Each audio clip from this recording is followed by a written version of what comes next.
I feel like we look great. I think this is our prime look.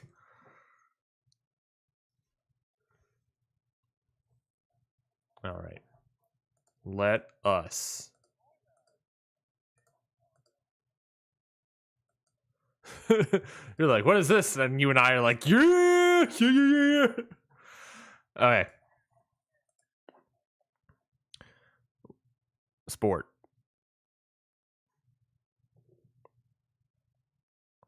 Wait, hold on. Hold on. Can you talk a little bit? Okay, no, I thought it was. I thought it fixed itself. All right. I'm gonna start the show. You're not gonna hear yourself if you're gonna look it up on Twitter. But now you can.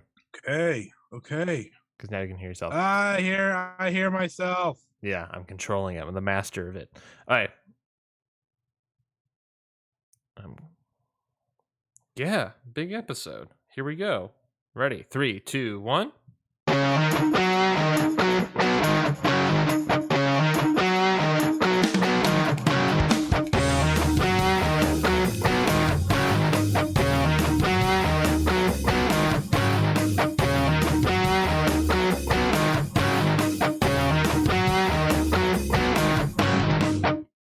Hello, everybody, and welcome to Ring Post Radio, episode 30, Daylight Savings Time edition. We call ourselves a morning show, but there's nothing more morning show than us getting here late, streaming late, and because of daylight saving. Well, it's not really because of daylight saving time. It's because of CNN having a shitty website and crashing my computer twice in a row. But that's besides the point. I'm Ryan Knightsey. Thank you, everybody, for joining us. I'm joined, as always, by Scotty Edwards. Scotty, how are you doing? I'm doing great. I am the man in the yellow hat from Curious George. And if you're watching the stream, you get it. If you're not, you're very confused. But do we have a lot of wrestling to talk about this week? I don't really know. I don't really know what we're talking about. That's how prepared I am for today. So it should be fun. It should be fun, and yeah, go Ring Post Radio. Yeah, baby. I feel like we have like a decent amount to talk about, but nothing's like overtly headliney, if that makes sense.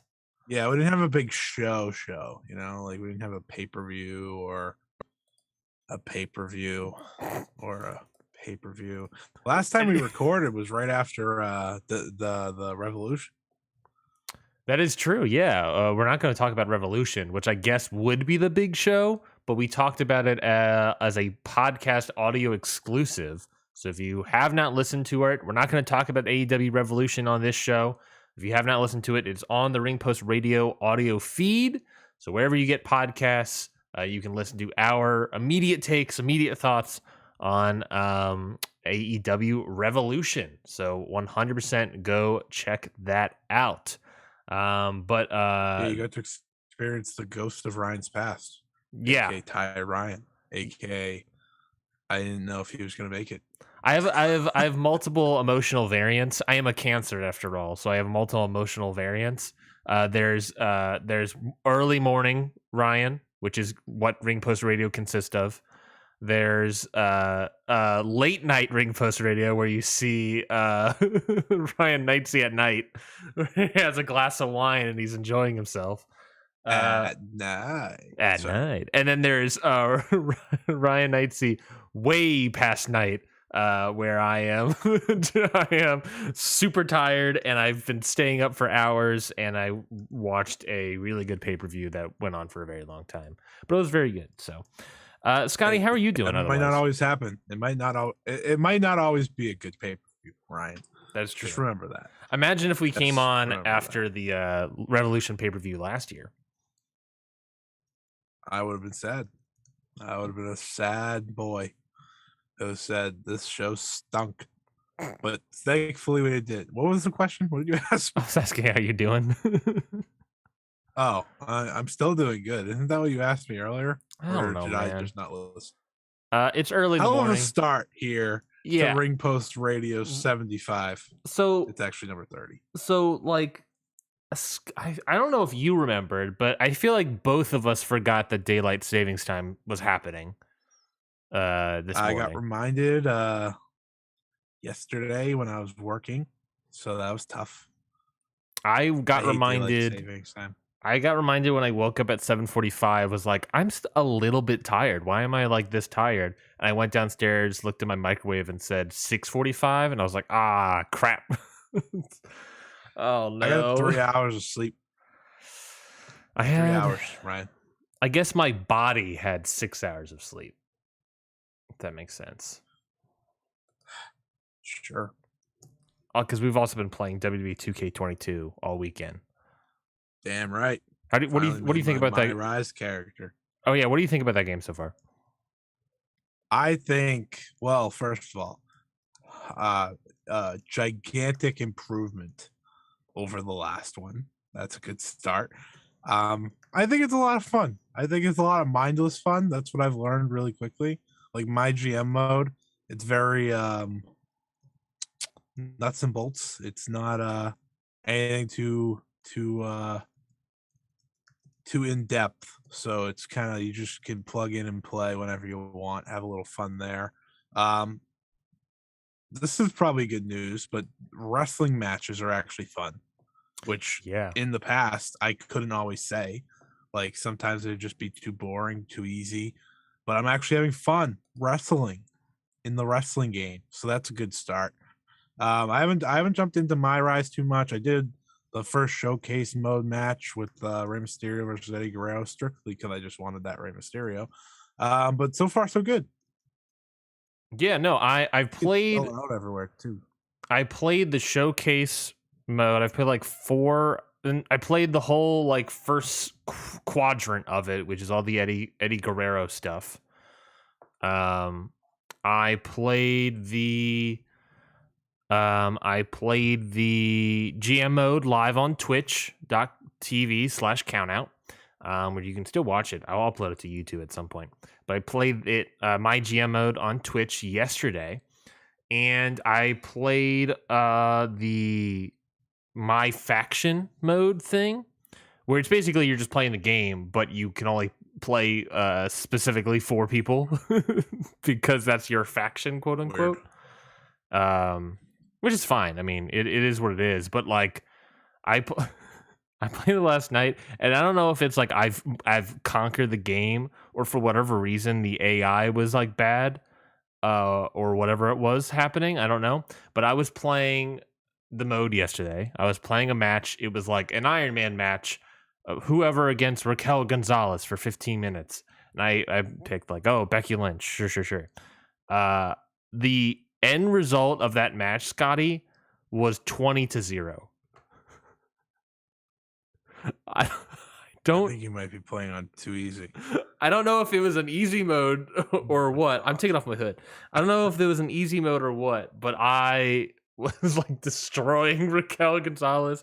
I would put her in her submission, then pin her, and then pin her again, and then submit her again. It just kept doing it over and over again.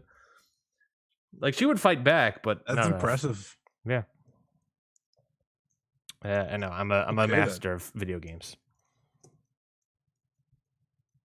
Oh, I bet. Are we on a slight delay? What? Are we on a slight delay? I'm not. Oh. I don't know. Well, I just feel like your responses are like delayed for some reason. Maybe that's on my end. Wouldn't be surprised after the day. They might be on your end. I wouldn't be surprised about the morning. It might be on your end because everything's up to date for me. Great. Just great, man. Oh my God. The show's a wreck. Episode 30. 30 episodes in, and the show is destroyed. Oh, man. Well, the hats are off. The hats are off. We're getting down to brass tacks. I'm still trying to post social media posts while we do these things. Oh, God, man. I don't know, man. Did you add in a this show might be already ruined? Did you add that description? I did not. I could. I could certainly. I can tell it's delayed on your end because your reactions are all being late now because you're hearing me later. Yeah.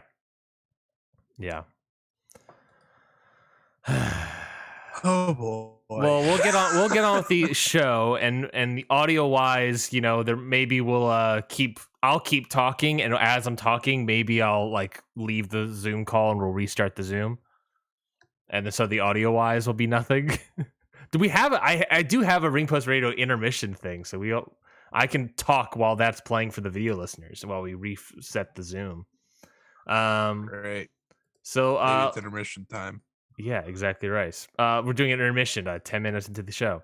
Well, I'll go over the run sheet first. I'll hit it for the video listeners, I'll hit it to Ring Post Radio intermission. Boom, they can't see anything, but they can only hear my voice. And we'll refix the Zoom while that's happening in the background. Scotty's upset. Well, you can still hear me. The Zoom's going down, but you can still hear me. What we're talking about on the show today is very interesting.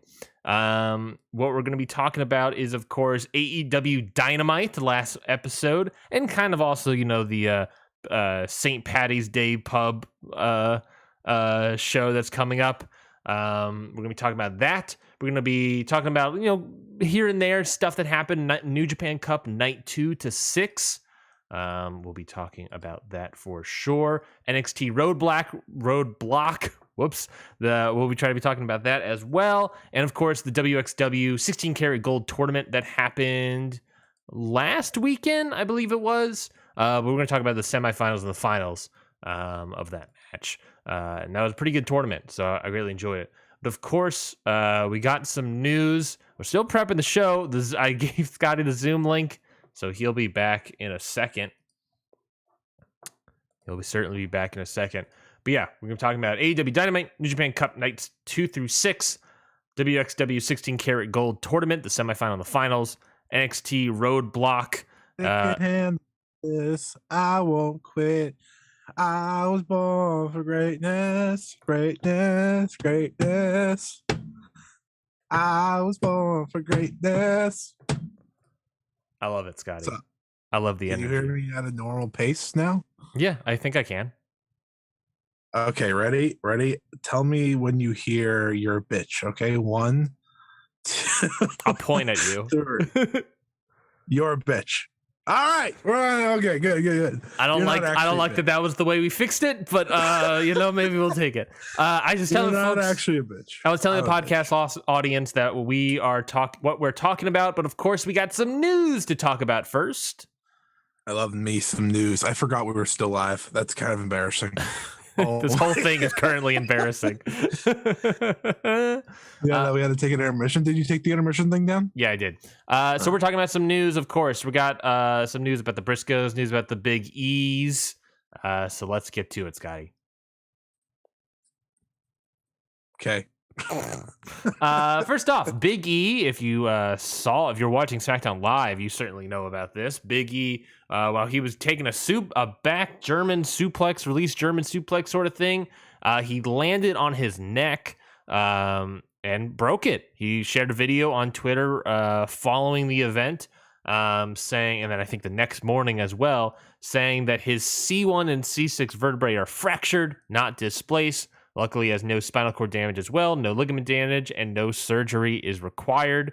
He didn't give a timetable for his return, but, that's probably because he didn't have one at the time. I don't know off the top of my head. I'm not a doctor, so I don't know of a timetable for this sort of thing. It's also a neck thing with WWE, and even if it's like no spinal damage or anything, neck things are always something for that company, which is fair, completely fair. So what do you think about, what are your thoughts on Big E's injury?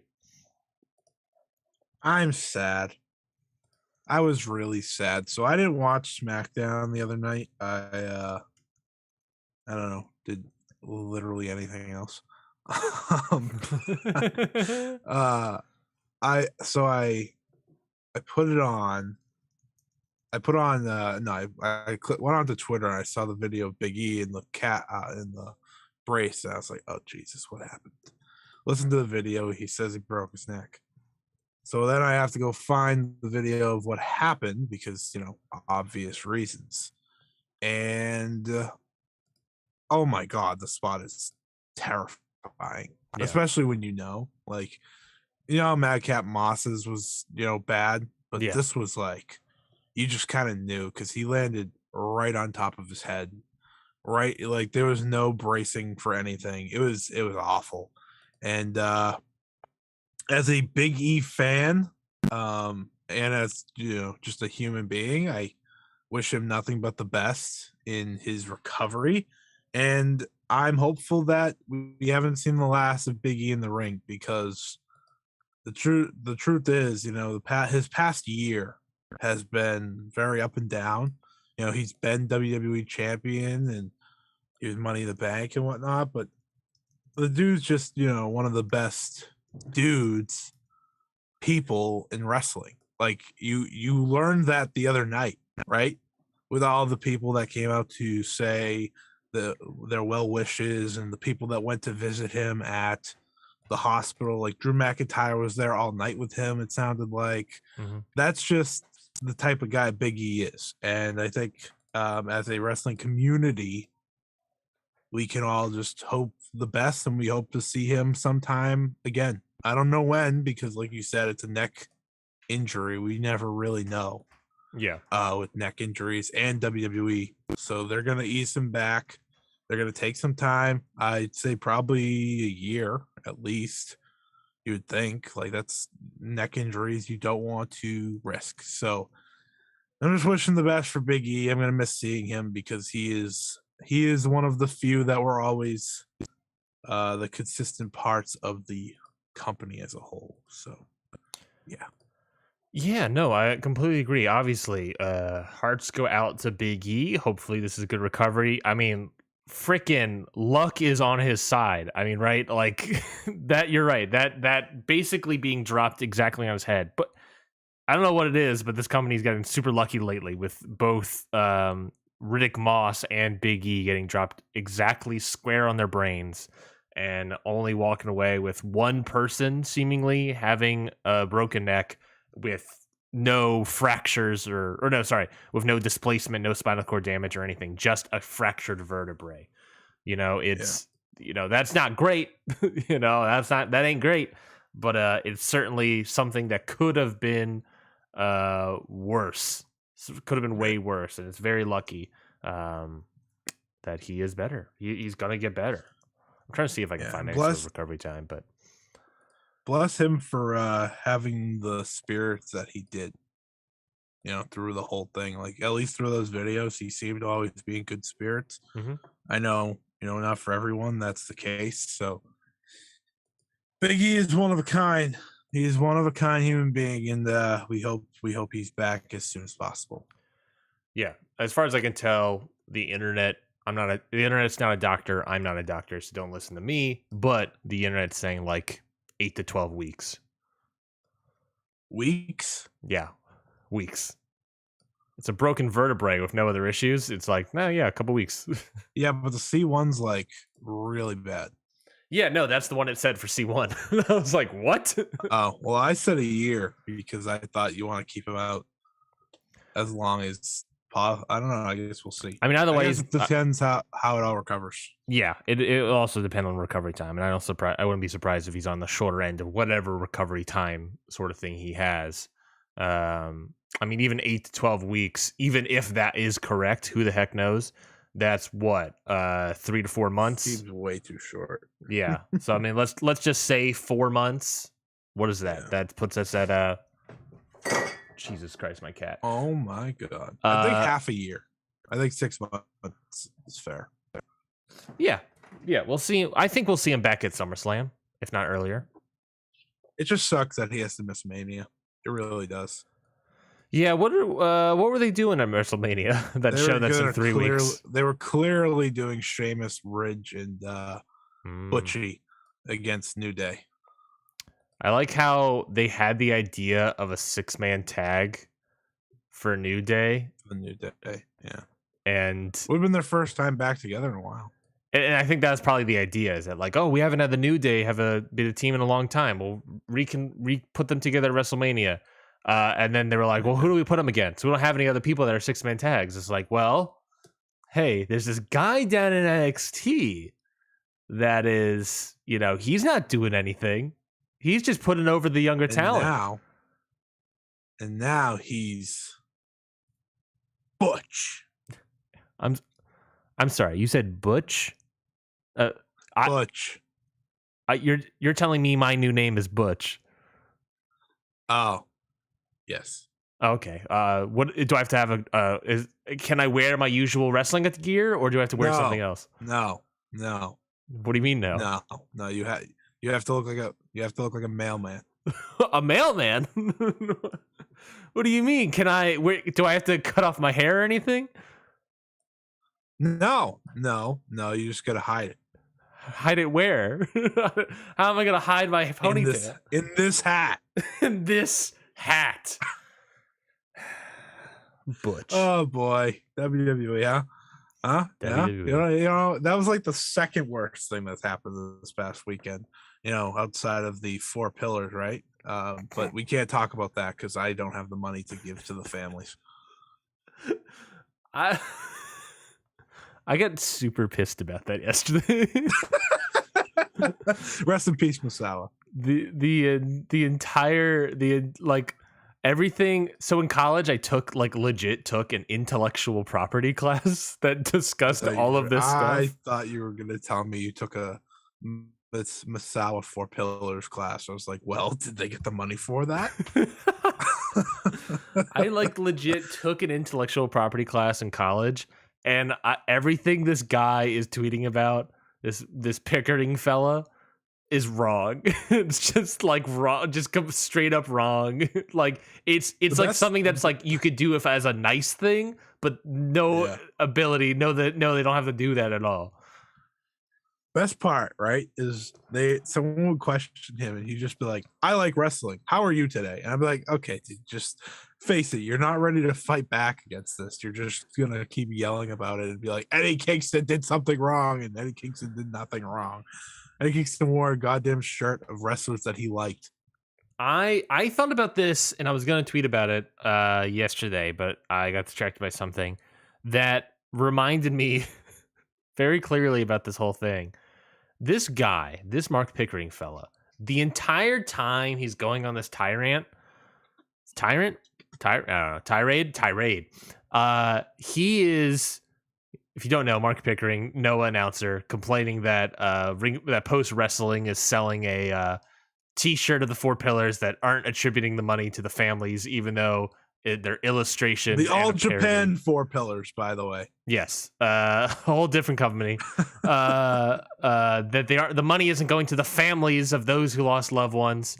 And even though they're illustrations of them, they don't have their names at all.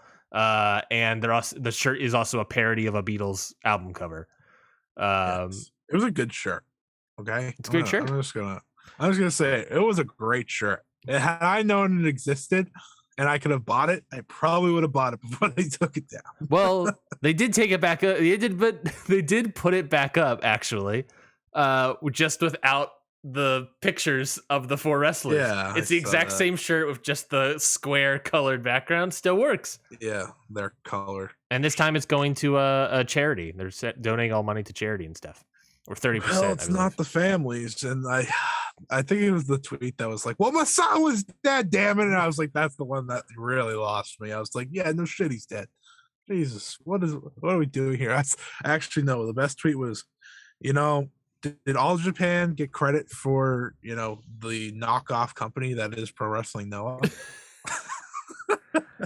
So and I was like, oh. What I realized yesterday was that this guy kept tweeting about how he's been no one listens to more post wrestling audio than me. That was a legit tweet he had, and I thought to myself, I was like, well, if no one listens to more post wrestling audience than him, then he 100% knows that they've been doing that long and winding road show for a while now. So he's been sitting on this complaint up until the Eddie Kingston wears it on television. He had no issues with it seemingly before, but now the line's been crossed. The shirt has been sold. Post wrestling is not like a small wrestling business either. We see those Patreon things from Brendan Howard Thurston. They're in there. They're in the top 10 for wrestling media. They're in there. If I got any final thoughts, it's the shirt was cool, and Eddie Kingston's cool. So that's it. Exactly right. Leave them alone. Briscoes. Let's talk about the Briscoes for a bit. So we're bringing them up because part of this news gets wrapped into like what is going to be Ring of Honor, and I feel like we're starting to get the idea of it with this news that coming out that the Briscoes, one of the top tag teams in modern wrestling, who are the current Ring of Honor tag team champions. There is news announced that Fightful Select was reporting that AEW is not likely a destination for the Briscoes. The interest from the company was not confirmed in the report, but it was stated that a person of influence. This news bit is coming from InsideTheRopesWrestling.com. The interest from the company was not confirmed in the report, but it was stated that a quote person of influence in Warner Media, the parent company of TNT and TBS, which AEW programming airs on, did not want the Briscoes in the company. The issue stemmed from Jay Briscoe's homophobic tweets from 2013 that he has since apologized for after he sent all these messages. So there's a couple news bits from here. One, Briscoes seemingly that's it for them. I don't know. It doesn't seem like they're coming to AEW. I doubt they'll be coming into WWE either. The other news bit is, why is Warner Media making this statement, making this sort of idea, right? I thought Tony Khan purchased the company, not AEW. If AEW purchased it, then I get Warner Media not wanting to have a say. But why? I've thought Tony Khan purchased it. But then again, it also talks about them not coming to AEW. It doesn't necessarily talk about Ring of Honor. And Ring of Honor, unless was purchased by AEW proper, has really no ties to Warner Media. So why is Warner Media having the sway here about this, almost 9-year-old tweet? Well, I don't think it's a secret that AEW probably wanted to bring in the Briscoes. I think that's pretty clear. They've been backstage at their shows in the past, like right when Ring of Honor went out of business, when they shut down for the reset, went out of business. When it no longer existed for like 3 months. Tony Khan probably wanted to bring them in, right? And it's interesting. Like, I understand, like, not wanting to bring them in because of these comments. That's, perfectly fine. That's company standard or whatever. But where is there a line here, right? Is there a line? Because there are other wrestlers that currently work for AEW that have worse against them. Mm-hmm. So what is the line, right? That's my biggest question. Because if this is what's keeping the Briscoes out of AEW, then why is certain people still there? Yeah. That was my biggest takeaway from this. Yeah, the whole article to me feels weird. I get, like, because you're right. There's a line, Jay Lethal is the guy that the name was brought up a lot when he was signed, and then obviously just now. The other name that was brought up was Brian Kendrick when he was about to come in, and then the whole rigmarole happened there with revealing his thoughts and opinions on the world. And like I said, Jay Lethal already as well, and I would argue Jay Lethal has done a lot way worse stuff than just tweet a homophobic thing. None of it's good. None of it's for sure good, and I'm against all of it. However, yeah, there's a line here, and what I don't know where the line is, or what some people may think is worse than other things, but It's interesting that Jay Lethal got brought in immediately and the Briscoes wasn't. And Jay Lethal has been used since his stuff got re-brought up again. So I don't entirely know what the line is. But then there's also the other aspect of like why Warner Media is making a vote on this when they didn't make a vote on Jay Lethal. Did they make a vote on Spanky? You know, what do you think about Warner Media having some sort of say in all this? Do you think this is do you think after the Spanky stuff, this is a Spanky stuff coming to CBS? Do you think after the Spanky stuff came out, this is like a new thing that Warner Media has imposed? No, I think this has probably been known. I think it's just getting out, honestly. Like, the Briscoes were the top names I feel everyone had to join AEW when Ring of Honor, the Ring of Honor stuff happened because of the FTR stuff and so on and so forth. So I think this has probably been factual for a while, and that, of course, would have been before the Spanky stuff. So that's true. I just think it's Warner Media and Tony Khan probably being like, hey, because here's the thing. I don't know if Tony Khan's paying every member of his roster out of his pocket. Like, we don't know that. Maybe Warner Media is helping with those costs now. We don't know. So that could be part of it. In the end, it's going to be on TNT, right? It's going to be on TBS. So they do get final say, as much as, us wrestling fans would like it just to be Tony Khan. And I think it's a lot easier to find the dirt about the Briscoes. I think it's pretty well documented, as compared to others. That being said, though, I mean, what's more recent in terms of allegations? Not the Briscoes. I'm sure this is probably a constant, right, for moving forward, is have this in the back of your head with Warner Media. But we do need to draw a stiffer line than just the one team randomly, right? You have people employed that have done worse. So that's just, I don't mind that the Warner Media has this control because, again, like, I mean, we hear it all the time. Fox and USA Network, right? They say they have a lot of sway in WWE's thing. So it all makes sense. It's not shocking. I think it's just something people should get used to by now, because that is how these TV deals work in 2022. Yeah. And speaking of TV deals, I feel like it's also a good point to bring this up as well, that on Friday, Discovery, you know the Discovery channels, Chart Week and all that. They shareholders of Discovery approved that its upcoming merger with Warner Media on Friday has been approved. They seemingly bought the company, and they've now formally have approved the merger. So that sets the stage for the two companies to combine in a matter of weeks. This is coming from the New York Times. The shareholder approval marks, quote, the completion of one of the few remaining closing conditions of the merger, end quote, that Discovery said. So that means that it's going to be merged. It's going to be newly formed Warner Brothers Discovery. It's going to house HBO, CNN, Warner Brothers, Discovery Plus, HBO Max, CNN Plus. It's a bunch of different things.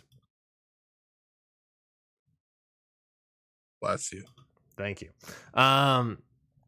So yeah, and then there's that other aspect of, I don't, if I was Discovery, if I see this one TV show on the books, who the heck knows of how much control or what kind of this merger is going to look like. But if there's a point where Discovery is like going over the shows and everything, and they get to AEW Dynamite, I don't feel like they would say anything. It's a show that's quickly rising and making money. It's in the sports rights live event thing, which is big right now. I think they're pretty much going to be safe. And also, the only way they wouldn't be safe if like executives of Discovery are like, we don't like wrestling, and then they poo poo. Yeah, I think the live aspect is what leaves them to be fine. They got through the tough period of COVID where not every week was live. They're back to being live every single week. I don't think it's a worry. I think, as far as we know, TNT, TBS, Warner Media, I know they're meshing, but all the people are happy with what they are getting. They're most of the time number one on cable Wednesday nights in the main demo. So why get rid of that, right? Yeah. Why get rid of the ratings eater of sorts? You don't get rid of that. So I don't think there's anything to worry about there. I completely agree. Well, speaking of AEW, let's get to the show that took place last Wednesday, AEW Dynamite. I was calling it, everyone online has been calling it New Year's Dash, because they tend to do this a lot, and they're starting to get into this trend where the Wednesday night Dynamite immediately following pay-per-view is this big show where they're doing these big angles constantly all over the show. I feel like they maybe did a little too many angles, which is a weird thing to say. I feel like you could have done this partly next week as well. They did some angles that were like 45 seconds long. But I don't know. What did you think of the overall show, Scotty? I mean, the show's great, right? Like, we're not gonna sit here and, like, if I'm gonna nitpick, like, yeah, we could have let us digest certain things, but I mean, it was a great show. You had big moment after surprise, after debut, after signing, after turn, you had all these things. You had everything you could have asked for. Everyone's calling it New Year's Dash. I'm calling it the Raw after WrestleMania. That used to be good. Like, that's what this was. It was a great show. I mean, we're gonna go through it, and I'm not gonna spoil any moments, but we had a lot of moments. Some were hits. There was a few misses. But I think overall it was just a great Dynamite. It's the reason I think, no matter the match card that they announced each and every week, which sometimes can be hit or miss, I'm always so excited to watch this and Rampage because they just have such incredible talent right now. Oh, 100%. 100%. There's a lot of stuff happening, but they think they just did a good job. It's a fun, exciting show that blew past 2 hours, right? Yeah, it's the Wild West. You never know what's gonna happen. No, it's insane. It's insane, and they still have and are constantly still bringing in a bunch of people, right? I mean, there's still so many people that are out there for free agency that they're just. I think we need to take a pause soon, though. I agree. Unless you're gonna put like half of one Ring of Honor. I completely agree that we should take a pause soon, but in the same breath, it's like, well, we also Claudio's out there and Cody is out there, and so. I'm gonna be that guy. I think they made 3 signings this week that should have them set for now. 2 of which, I think you're set on the men's side, especially. Yeah, I can agree with that. I don't know what Cesaro adds to this show. I'm going to be honest. He doesn't add much. He adds a great wrestler, right? Mm-hmm. But I don't know. I'd rather just see him on Ring of Honor if you're going to bring him in. Or New Japan. I don't want to see him. I don't need to see him on my weekly Dynamites. Yeah, it's also like everyone immediately put him up with like Bryan Danielson. But they have gone to the direction of the tag team, which unless you'd make a faction out of it, which I don't think you do right now, it's like, well, then we got to figure out something else for Claudio. And it's like, I don't know exactly. We talked about it before about Claudio, is that I think honestly his biggest issue for AEW is just his height, which is such a weird thing, but he is so tall that he's going to dwarf a lot of your roster. And it's such, I don't know how but also it's like he's a good wrestler, so I would bring in good wrestlers, but also it's like you're about to dwarf your entire roster. So I don't know. He's as New Japan as it gets. Like for free agents right now, he's as New Japan as it gets, and I hope that's where he ends up. Mm-hmm. Well, AEW Dynamite started out the night with Jericho and Kingston having a little bit of a promo off. Kingston dunking on the crowd for doing what chants. Really good job. It was like a great comedian dealing with a heckler. Yeah. just shutting it down perfectly. But basically, Eddie Kingston saying that, you never shook my hand. Chris Jericho says he would.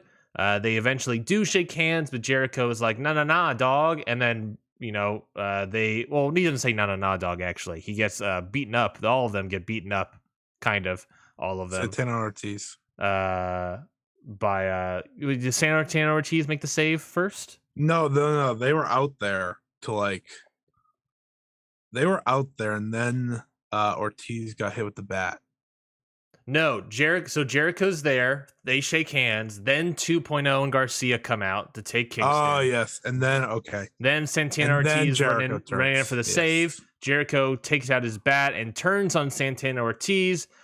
And then they beat up all three guys. Jake Hager runs out to quote-unquote make the save, but really he's staying with Jericho. And we basically have the new formation of what Jericho is dubbing the Jericho Appreciation Society. I have never seen a segment more perfect up until the last 5 seconds. Yeah, I thought it was very well executed. Jericho as a heel is the best version of Chris Jericho, especially in the current state where people want to boo him. Clearly, breaking up Inner Circle, I need to say this. This is my favorite part of the entire thing because I was so sick of Inner Circle. Yeah. And it's a big spot now for 2.0 and Daniel Garcia. I think that's exciting, right? Daniel Garcia is now in the Sammy Guevara role, pretty much, which is big time for him. Sorry, can you do it again, but as the announcer for his theme music? Sammy Guevara! Yeah, I'll do it. So Daniel Garcia is now in the Sammy Guevara role. And that's great for him. 2.0 gets a bump up, right? Like, I don't think anyone was ready for them to do that. So big for them. I mean, it's interesting because we know Matt Lee? Matt Lee, Chase Parker. He's a great promo. So that'll be some fun exchanges between him and Jericho on a week-to-week basis, I think. And, Jake Hager's there. But I think for me, the most exciting part is Eddie probably being back with Santana Ortiz. I think that's what everyone wanted. Even if it's just a loose alliance, they don't need to be an official faction. They don't have they don't have to have a name and everything. I think it's just more exciting that way. And then you'll have someone probably join them to do a 5v5 match. I saw some people say, oh, is this going to be Stadium Stampede? I sure hope not. They're in Vegas again, so I don't think that's going to happen. They're back in Vegas finally, so I sure hope that's not the case. But I'm excited because Eddie Kingston has something to keep him busy and probably get him more over. Same goes for Santana Ortiz. And listen, Jericho Appreciation Society, terrible fucking name, but it works. It works really well because Chris Jericho's a heel, and it's very, very Jericho. Yeah, the ultimate heel to put his name in the faction.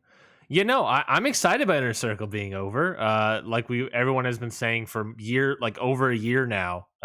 This faction should have been broken up for a long time. I think this now, hopefully, we start moving Santana Ortiz in the direction of titles, which would be great. Sammy Guevara was already basically been on his own for a long time. And I think the inclusion of 2.0 and Daniel Garcia are great. Daniel Garcia, This is huge bumps for them. 2.0 are perfect, flunky kind of guys for Jericho. Yeah. Because unlike Santana Ortiz are too good to be flunkies. They're a good faction, but when everything's focused around Jericho, you don't need two guys to just be there for tag team matches. Right. Two guys that can just be there for tag team matches are 2.0. And it's perfect. It's perfect. It's a perfect. I would argue this might be a better faction than Inner Circle. It on paper, I would say no, but in reality, I think the dynamics of everything would work better. Yeah, I can understand that. They definitely have more talent in the Inner Circle, but looking at it in the faction mindset, this definitely has a potential to be better, and I'm actually excited for it. I'm excited to see where this story goes. I think pretty much anything Eddie Kingston does is must see, anyways. Yeah. So this is going to be interesting to see how him and Santana Ortiz work, and they'll probably have to have two guys helping them. I mean, I don't know. They'll probably.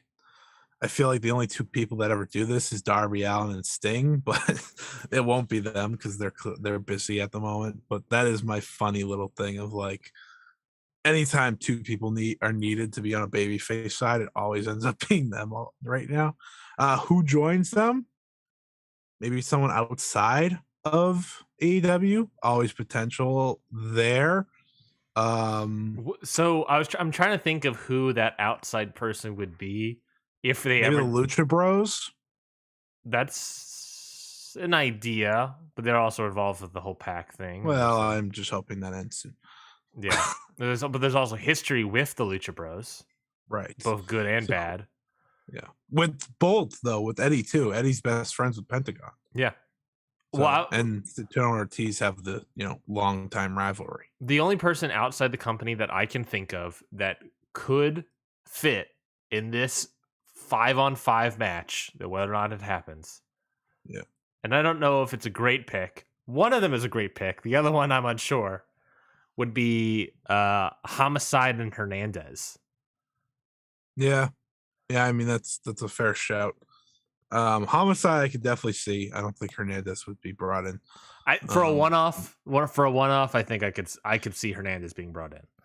Definitely potential. They brought in Eric Redbeard. Yeah. That's true. But by all accounts, Eric Redbeard, I think a lot of people like him, truthfully. But yeah, they did bring in Eric Redbeard for the one-off. So you make a good point. But yeah, good delivery from start to finish. It was a hot angle. And that's exactly what you want to kick off such a big-time show. A match that was announced before, like a couple hours before the show started. AEW World Title match, Hangman Adam Page versus Dante Martin. Very quick match, very simple. Like, I'm the champion. This guy is a really good rookie, but ultimately a rookie. Yeah. What do you think of this match? I thought it worked really well. I think it's the type of match you do because it gives Dante Martin big match experience, even if it's not long. Gives him big experience, gives him a little chance to shine. Adds to Hangman Page's resume as champion. Another title defense. It's a win-win type of match. It's not going to hurt anybody, right? Mm-hmm. And it was quick, like you said. It was a little different from Okada versus Master Wato, of course, but it's kind of the same idea of like Dante Martin's not winning, but he's going to get some shine from it either way. And I think it worked really well. Yeah, I think it was the perfect way to end, quote unquote, for the time being, the Dante Martin singles run. This is a good way to be like, all right, we do it. Nice little title defense. He did a great job. He got to this point. Adam Page acknowledges it after the match, and then we go straight into the next thing. So I think that was a very good way to do that. It was a pretty good match. Very enjoyable. I thought their finishing sequence of the springboards, reversals and everything, going to the outside, going back into the ring, hitting with the buckshot lariat, I think that all worked very well. So, if they ever bring him back into the singles match division, I think it could work. I'll be interested to see. But he's super young anyway. He's like 20 or something. So he's got plenty of time. Yeah. Next up, Bryan Danielson, Moxley versus Workhorsemen. Which, I don't think we need to talk about the match. It was like 4 minutes. This was every part of this. No, I loved the match because the match was them just bullying those two and working like they had been teaming forever. Yeah. I just liked the instant switch of like, we're all business. They were hitting each other. They were hitting Henry and JD Drake hard. This is exactly what you get to expect. And then the post-match stuff was just brilliant. Well, I was going to say about the match that if they didn't want to make this like a sort of like a jobber-esque match, I'm a big fan of the Workhorsemen. I do think this would be a great match, legitimately, anywhere. So if I was them, And if I was like, let's move it to the indies or something or whatever, this would be a great 15-minute match, legitimately. It would be. But yeah, after the match, we got the interview with William Regal. That obviously, the big talking point is how long it went, and there's all this stuff about William Regal going out there now. But talking about his relationship with Bryan Danielson, his relationship with Jon Moxley, why he formed this group, and what their purpose is. And man, I've never been more hyped. I don't care if this promo went long. It got me hyped for the whole relationship. It worked. And everything made sense, and I'm completely here for it. I don't know what's happening with the heel face alignment nonsense. Looks like the crowd's gonna be super behind this, so it looks like it's gonna be a face thing. Yeah. No, it's good. It's good, man. It's my favorite part of AEW television now. I mean, Danielson was already, so it was pretty much like it doesn't really matter what he does. It's probably going to stay that way. But Regal's adding to it, fantastic. And I just so I watched these two while Regal was talking just to see like kind of how they were reacting. And Moxley was exactly how you expect. He was kind of always moving around, kind of, the very loose cannon like person he is. Mm-hmm. Like just kind of selling that off while Danielson's sitting there. And I thought one of the best parts of this was like when Regal was talking about like, yeah, me and Danielson trained, past everybody else. And there's a very good chance he's probably the greatest wrestler of all time. And he is everything that I couldn't be. And I was like, this shit's hitting hard, like in a good way, because yes, like if you think about it, that's exactly what it is. Because I think a lot of us look at William Regal, right, as a guy that was a great wrestler, but he never reached the levels of a Bryan Danielson. And he, we know he never will, but he's a great teacher, and he has put what he knew into Danielson and into Moxley. And now we're seeing it. And I do love by the end of the promo where he's like, he just turns it around. He's like, and now you guys are in trouble. Like everyone's in trouble now that these two are together. And it's my favorite part. I can't wait to see them tag together. It's going to be fantastic. This is just breaking news real quick, and I don't know. I'm just seeing this real quick. PW Torch is reporting that Scott Hall, former WWE and WCW star, on life support after health complication after his hip surgery. Oh, Jesus. That's not good. This is who's reporting this? This is Wade Keller of PW Torch is reporting this. Wow, that's terrible. I see it now. Yeah. So hearts go out to Scott Hall as well. Apparently, he's in a hospital after suffering. Wade Keller reports that Scott Hall is on life support at Wellstar Kennestone Hospital in Marietta, Georgia, after suffering 3 heart attacks last night. Jesus Christ. Jesus. He had hip replacement surgery last week, but suffered a serious complication when a blood clot got loose. So hopefully everything works out there. That is terrifying. Jesus Christ. 3 heart attacks. Oh my God. Well, wishing the best for Scott Hall. That's terrifying. 1 heart attack is terrifying. Somehow 3 is, I don't even know. I don't even have words to explain like what the thought of having 3 heart attacks is. But wishing him all the best. We hope he recovers. Life support's never the best thing to hear, but he's always been a fighter, right? Yep. And I'm going to believe he can fight again. Oh, yeah. Hopefully things all work out there. Yeah. Going back to Dynamite, Wheeler, Yuta, Pac. I don't think there's anything much to talk about. This is just stupid. I don't even know why they put it on the show. I was listening to Wrestling Observer Live. Brian Alvarez was talking about how this match, they put on this match because the world title match didn't go that long. And so it was like I forget what the term was, right? Like it's not a substitute. Standby match. So Brian Alvarez made the point that he's like, when you do a standby match, they go at they're the main event. They go at the end of the show, not in the middle of the show, because that doesn't make any sense. You just, you Right. just do it. And then he goes on to say, like, ironically, if they didn't just put this match here and they actually did what you do with standby matches and have it at the end, then they could have just cut the match entirely when Regal went long. It's like they shot themselves in the foot in a weird way. Yeah, it was a weird. The only thing I have for a takeaway is, boy, I miss Pac being a singles wrestler. Me too. I had that thought during the match. Is like, and I don't remember if we talked about it when we were talking about future challengers for Paige. Were we talking about Pac? Okay. Yeah. Because we said him because we said it's time, like, that he moves on from Death Triangle and just is Pac again. Yeah. It was 1 a.m. when we recorded it, so I don't remember it entirely. I mean, if anyone wants to know how good Pac is, Bryan Danielson said like 3 weeks ago, if I was to design a wrestler, it would be him. Yeah. Like, he said it would be Pac. So I just want this dude back wrestling, because, like, this match was nothing, but at the same time, like, him and Wheeler Yuta did some cool stuff. And yeah, I want Pac back in the singles action. He would just be such a plus to, I think he'd be such a plus to the TNT title stuff right now. Yeah, no, completely agree. After the match, we had the Andrade Hardy family office boardroom meeting.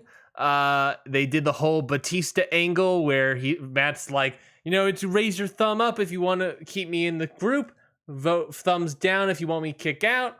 Matt Hardy was like, all right, the Isaiah Cassidy and Quinn will say yes. They said yes. He's like, okay, cool. He turns around. They point no for a very long time. It's very kind of awkward. And then Matt Hardy gets kicked out of the group. Who makes the save? Darby Allin and Sting. That's right. Darby Allin and Sting make the save, but the numbers game is too much for them. They need at least one more person, one more extreme type of man to enter the fray. And that man, of course, is Jeffrey Nero Hardy. Jeff Hardy, officially in AEW. Oh, man, I got so pumped. I've watched it like 10 times. Wrestling is better when Jeff Hardy's in it. Okay? That's how I'm starting this off. Wrestling is better when Jeff Hardy is in it. The fact that they were able to get loaded from WWE, I don't know. I didn't read how they got it. I just know they got it. Now I know they have the Hardy song, and it just made the pop so much better. It made it so much more exciting. And Jeff Hardy dancing before he gets to the ring to save his brother who's getting his ass beat is just the top moment. But I had a smile from ear to ear. I think it was the surprise that we all knew that was coming, either this week or next week or whenever. But it was a surprise that never fails, because there's something about Jeff Hardy that just, I think, for a lot of us fans is always exciting. And seeing him and Matt back together for the first time in a long time, that was cool. And my favorite part of it all, though, was when everything settled down and Darby just kind of like froze, and he's just like, that's my guy. Like, that's pretty much the guy I've designed my entire being after. Like, if you think of who Darby Allin is as a wrestler, he's Jeff Hardy. Yeah. Face paint. Insane. He does every little thing. He doesn't have any care for his body. He's an enigma. Guess what? That is a massive singles match that will be happening. They're already teasing it. So I'm excited. And yeah, it was really good segment. Yeah, no, it definitely, I don't know. For me, I'm excited that Jeff Hardy's in here, but I'm going to get very nitpicky here, so give me a second. It felt like they booked backwards for this whole thing. Like, we wanted to, which is not necessarily a bad thing, but it felt like they wanted to have Jeff Hardy, the Hardy Boys, back together and in the same ring as Darby Allin and Sting. Yes. And then they were like, how do we get there and work backwards from there? So it's true. And they were like, well, to get there, Matt Hardy needs to be at a Hardy family office. So he needs to get but Sting and Darby need to be there too. So they need to make a save or come out. They need to have a reason to be out there. So we need to beat up Matt Hardy and then have them come out. And then Jeff comes out. And it's just like, it really kind of worked backwards. And to me, I'm like, it was kind of like, they jammed the story in there a little bit. But ultimately, what's more exciting is that Jeff Hardy is in here. The Hardy Boys are in here. Big star. I mean, fucking YouTube is already like huge numbers on YouTube. We'll see how like ratings wise, I guess. But ultimately, it's like, I think this is a good pickup. I don't think their tag team necessarily needs the Hardy Boys, but I think this is. I don't think the Hardy Boys is a tag team you put the titles on. Honestly, they're gonna get the titles. I know they're gonna get the titles, but they don't. Those are the only titles they haven't had now. They are the title of the Hardy Boys should be bestowed to the team that beats them. They should be like people that are like always in like the top 5, never get really get a title shot here and there, but they may lose. But they help put over the younger talent. They're there to put in. Like every other, like Sting, like all these other like older acts, have them be that for the tag team division and help put over these younger guys. Like I'm sure. Yeah, good thought, buddy. I'm sure they're gonna do that for Private Party at the very least. Yeah, and then we'll see from there. I hope so. I mean, my thing is, I think I'm more excited for Jeff Hardy's single stuff in AEW than I am tag team, because I've seen them against the Young Bucks. Don't get me wrong, I'm going to look forward to seeing them again, but I've seen them against FTR. Like I've seen them against 2 of their top tag teams. Now there's other teams like Red Dragon, Jungle Boy and Luchasaurus, Private Party. There's a lot of exciting matchups, Lucha Bros. Mm-hmm. But I'm very excited to see Jeff Hardy do single stuff, because there's a lot of wrestlers in that company he has not wrestled. Yeah. And I mean, I wouldn't be upset if they wanted to run back CM Punk and Jeff Hardy after their previous beef that they had, which is some of the best work of both of their careers, really. I think it's one of the more underrated feuds in WWE history. So that's kind of my thinking there. But I mean, Jeff Hardy versus Kenny Omega, Jeff Hardy versus Hangman Page, Jeff Hardy versus, I don't know, everyone. That's just, it's exciting. It's exciting. Hopefully Jeff looked healthy. I think that was my big takeaway there too, Ryan. Like Jeff looking healthy and in good spirits. Looking happy. That's what matters. Yeah, he looks very happy. And here's the thing. He was happy in WWE. Like, let's not get it twisted. He was happy there. They just fucked up. So now he gets to go be happy there with his brother. And that's cool. And we get to enjoy it. And that's what I'm going to do mostly is I'm going to enjoy it. Wardlow cuts a promo saying that he is turning face. We got officially face Wardlow. Most he's ever talked in this company. That's why I was impressed. Because he didn't sound like an idiot. Yeah. I like the Wardlow's World thing. Wardlow's World. He has this shirt. They gave him a shirt where he's holding a world. Makes globe, sense. He's Atlas. Yeah. Tag team title match. The Acclaim challenging Jurassic Express. Was this match announced during the show? I think so. Do you want to talk about a match that did not need to be on this card? This was it. It was fine. They could have saved it for next week. Honestly, could have put it on Rampage. Could have did a lot of things with it, but no. Let's just toss it on for some freaking reason. This is when I was like, okay, like we have too much on this show.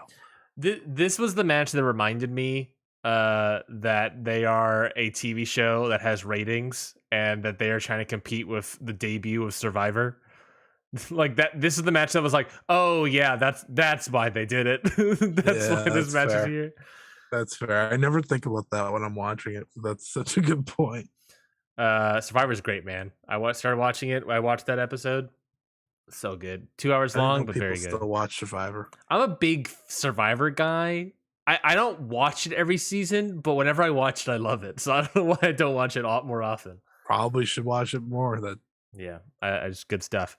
Leila Hirsch versus Thunder Rosa. This was a number one contenders match. Thunder Rosa gets the win over Hirsch. I have a complaint. Mm-hmm. Well, how did we even do the title match at the pay-per-view? Why don't you just keep building? Truly, you would have been so much better off if you just kept building to the steel cage match instead of did that shitty match that no one liked with a shitty build to it, just so that we can get to the steel cage match, which is gonna probably be better because they're gonna bleed like crazy and it's in Thunder Rosa's hometown. It's gonna be the main event and yada yada yada. Mm-hmm. Like this, okay. I decided this. They missed the boat. They're gonna give Thunder Rosa the title as she should win it, but they missed the boat on Thunder Rosa back in September. Yeah. Like I agree. They missed it and they waited too long, and now we're getting an angle that is dead. It's not existent. Not many people are into it like they were at one point, and it's because they waited too long. Had you teased it or had you kind of built through it through the title reign, that'd be one thing. But instead, we were just kind of sitting here being like, all right, when's Thunder Rosa going to win this title? So for me, that's just the problem here. Like, it's whatever, because cool, Thunder Rosa is going to be champion and she's going to get a big moment in her hometown, probably. But I don't know. Like, at this point, I was almost like, you know what, Thunder Rosa, don't even get the title. Just have Jamie Hayter win it. Like, it's frustrating. It's very frustrating because of this women's division, how we go on and on about it. But this is exactly the problem here. You had a hot angle and you forgot about it. And now you're trying to go back to it with minimal build and House of Torture-like matches. What I hate about it is that you're completely right, for one. and I hate that you're right. That's my number one take about it. That's fair.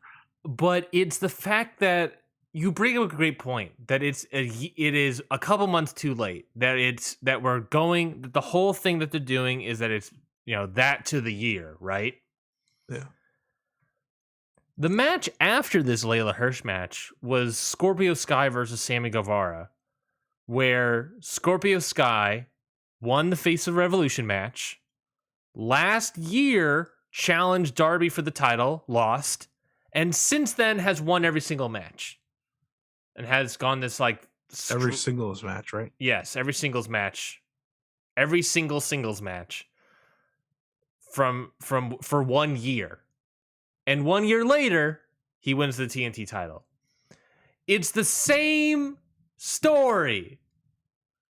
It's the same core concept of the story. The difference obviously being is that there's the heel face dynamic, and then the other one is that the result of it is going to happen inside of a steel cage. But ultimately, it's the same base story of I challenged last year, didn't work. I'm going to go back to it a year later, and I'm going to win the title a year later. Well, it should have been a blood feud too. Like this was a blood feud at one time. Yeah, because ultimately what they're trying to do is the old school style of steel cage, where they're using the steel cage as a way to keep people out. Yeah. But I don't know. You want? Here's my best way of saying it. This is the example of long-term storytelling doesn't always work. Right? Yeah. This is because there's minimal storytelling to what's actually happening here. There's way too much. We did way too much sitting and waiting. Thunder Rosa, bless her heart, she's still one of the most over people on the roster. So it's not like that's ruining it. It's just the feud lost the steam. The interest lost the steam. And then when they tried to heat it back up, they didn't do very good at it. They didn't give us any segments that were great. They didn't do stuff like MJF and CM Punk did, where Britt Baker, Jamie Hayter, and Rebel beat the living bleep out of Thunder Rosa and left her, down and bloody. Like, that would have been a perfect thing of like leaving her bloody and being like, now you know how I feel after that match we had last year where I became the star. And it's kind of like an idea of, okay, so now Thunder Rosa's had this bloody moment. Now she will become the star of the division. It's just, it could have went so much better. I'm happy Thunder Rosa's getting the title because I think Thunder Rosa is very deserving of the title and the moment. And I think this division's better off moving on from this Brit reign. Yeah, because ultimately the problem also of a lot of the women's division as well is that everything's centered around Britt Baker, and now that we can split things up, we can do Britt Baker, we can do the women's division, and then we'll have like the Serena Deeb Shida in the middle, which is great. By the way, and Jade Cargill, I think her title reign has been perfectly executed so far. And you're right, Jade Cargill. Like I said, the main event, TNT title match, Sammy Guevara versus Scorpio Sky. Scorpio Sky finally wins the TNT title. Yay! I thought it was good. I'm glad he won it. Do you think he'll glad retain? Sammy Guevara lost it. Me too. Do you think he will retain against Wardlow? Here's the thing, Ryan. We don't need another slow build babyface thing with Wardlow here. We've had the build, okay? We've had the build. Having MJF just cost him the match, doesn't do anything for me. Yeah. Having Wardlow win and then the attack, that does something for me. And that's not because I don't want Scorpio Sky to have his time in the sun. I'm not like a big Scorpio Sky fan or anything. I think he's a good part of the roster, right? He's serviceable. He can give you a good match. He can fit a role. Yeah. But to me, strike while the iron's hot, right? We just talked about this with the Rosa Britt Baker stuff. Yep. Wardlow's over. Yep. He's so over. Just have him win the belt. Have him do the damn powerbomb orchestra. Have him just be a dominant champion and have that match with MJF at Double or Nothing. Unless, of course, you don't want MJF to face for the TNT title and you want to build him up for All Out, where he challenges Hangman Page, presumably. There's a number of ways to go here, but I just feel like if you have such a hot commodity here with Wardlow, you don't want to cool him down. The one thing Wardlow doesn't have is big wins. That's the one thing he doesn't have. And if you take another big win from him, that's detrimental to him. And I don't think they want to do that. So I think he has to win. But I guess we'll see. It's either going to be MJF does something and ruins it for him, or he wins.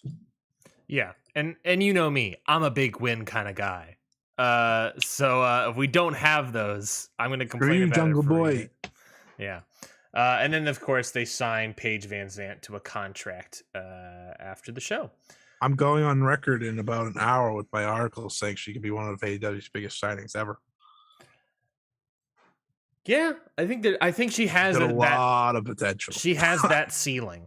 She certainly has that ceiling, I think. Well, here's my pitch for you. We've seen the heel that's good looking and you all hate me because of that. But we've never had the heel that is good looking that can legitimately beat someone up, right? Like, is now the most legit wrestler or person in the division.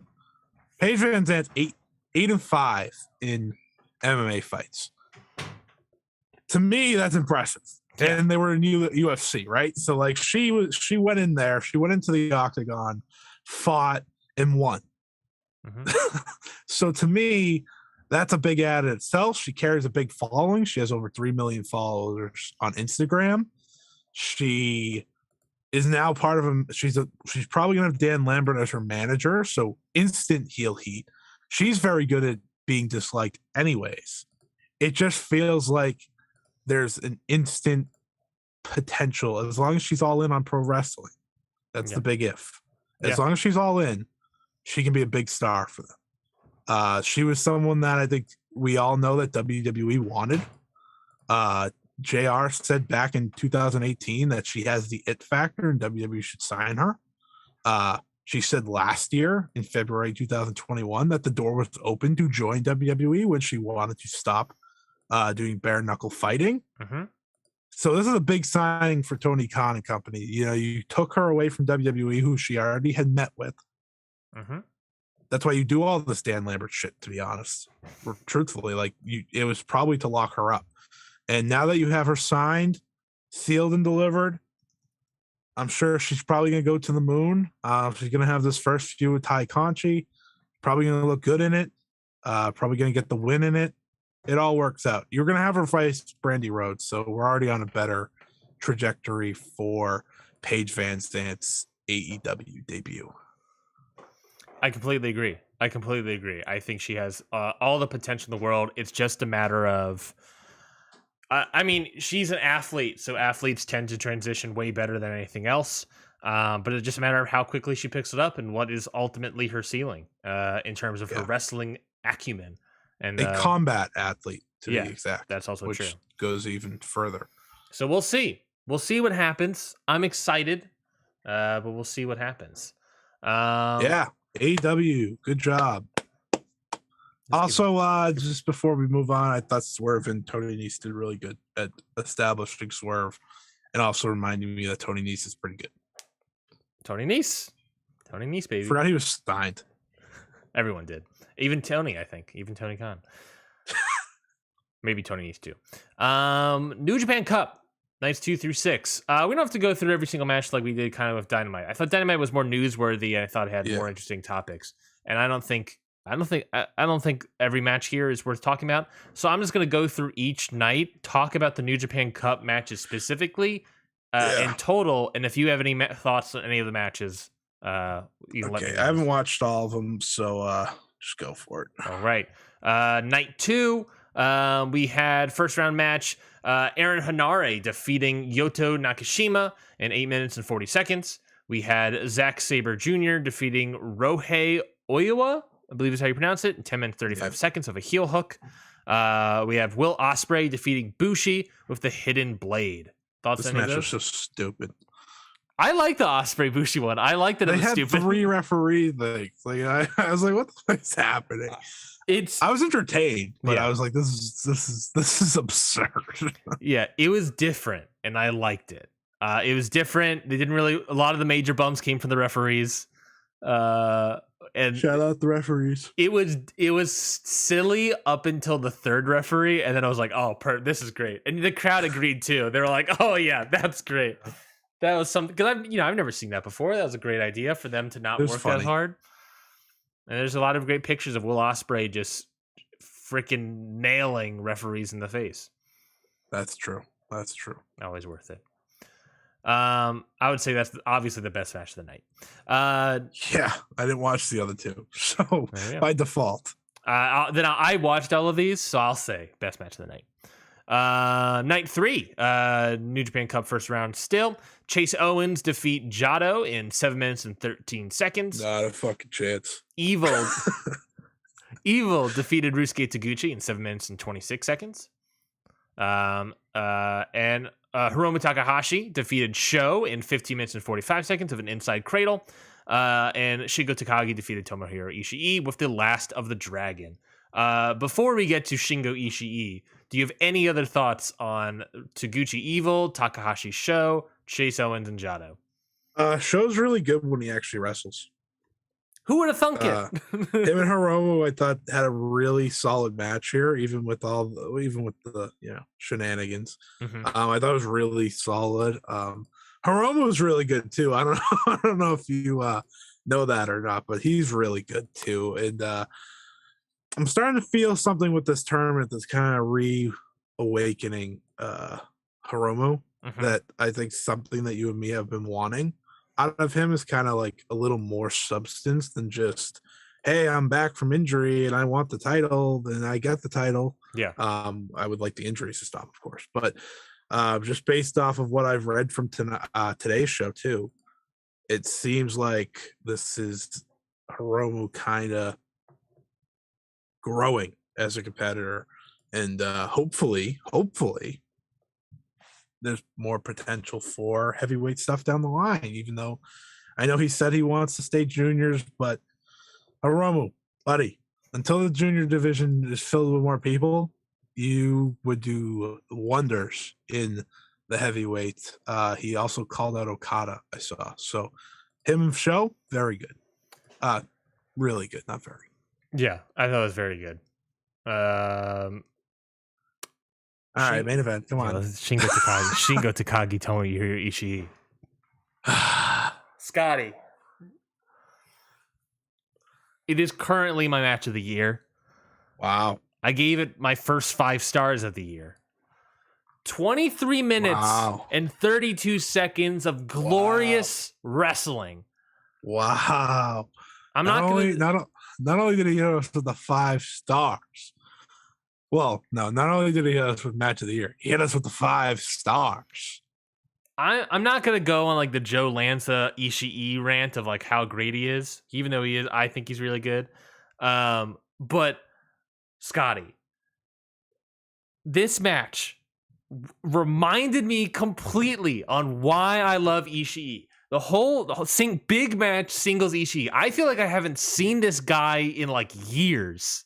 I feel like I've been missing this guy for years. I feel like he had pretty decent matches, but nothing that quite like this from out of Ishii. He had a great match with Shingo last year. That's true, but not as good as this match. This match is like, like that last year match was really good, and I was like, Ishii's really good. But even then, it was like, I haven't seen Ishii in a while. And yes, we're probably going to only get one of these a year from moving forward, maybe a couple of these a year. But holy crap. And then you throw in Shingo Takagi, the freaking dragon Shingo Takagi, coming out in a robe, looking like a badass, big time Shingo, just slapping each other, lariating each other, headbutting each other, just destroying one each other on the floor, in the ring, everywhere inside the arena. This match is exactly why I got into New Japan to begin with. This sort of, you could say that strong style idea. You can say that sort of like King's Road style or whatever, but it's just at the end of the day, and everyone says it, and you get big, beefy man slapping meat. That's what I want to see. And that's what I got. That's Tomohiro Ishii versus Shingo Takagi. So you liked it. Yeah, it's pretty good. I mean, yeah, it was tremendous. One of the best matches of the year. I didn't go as far as saying my best match of the year, but it is one of the best match. I can understand anyone that says it is, to be honest, because it was, I agree, the best Ishii match in a very long time. Yeah. So I've been watching some old New Japan as of late. And this was the old Ishii. This was the one that was great in 2014, fighting Shibata and Nakamura and Tanahashi. This was that Ishii. I am one to be hard on Ishii, but it's more so the recent Ishii of just like, okay, yeah, you do all that, but the 6-man tag Ishii.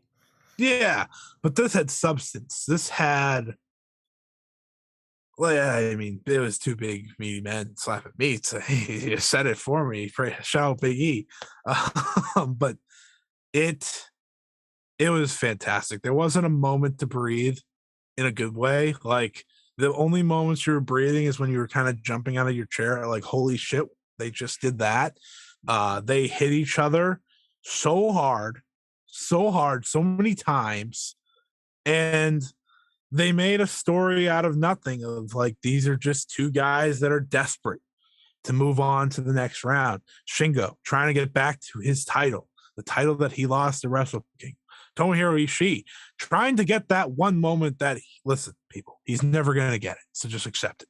Never happening. I know a lot of people have accepted it, but those that haven't, just accept he's never getting that moment. It was great. It was the best match of the first round. And I liked Okada versus Desperado a lot, but this was the best match of the first round. It was exactly what you wanted it to be when you read these 2 names, and you're like, okay, if they're at the top of their game, this is going to be great. And this is another feather in the cap of Shingo Takagi, who has had a incredible 365 days. plus some, because I was gonna say it really started at the New Japan Cup last year, but his match with Jeff Cobb at Wrestle Kingdom was also great last year.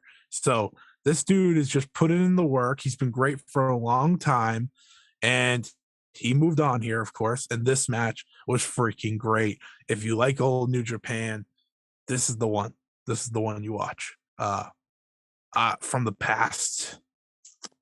If you like old New Japan, if you like old never open weight division New Japan, this is the one you watch, because this is the best of the best for that division, especially. It's just hard hitting, top notch action.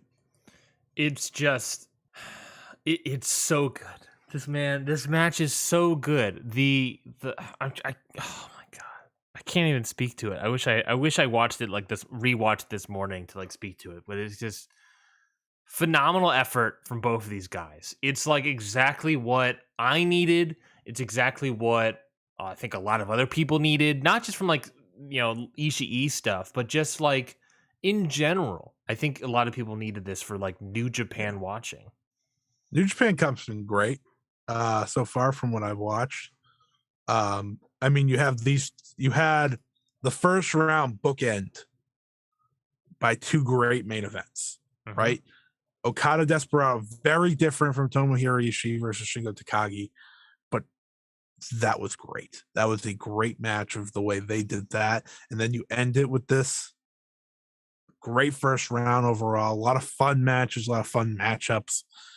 Round two, I don't think was as good, but round two is setting up for a amazing round three. So that's why we watch this stuff, because we get some cool matches, and Shingo Takagi versus Tomohiri Ishii is one that will go under the cool matches category this year.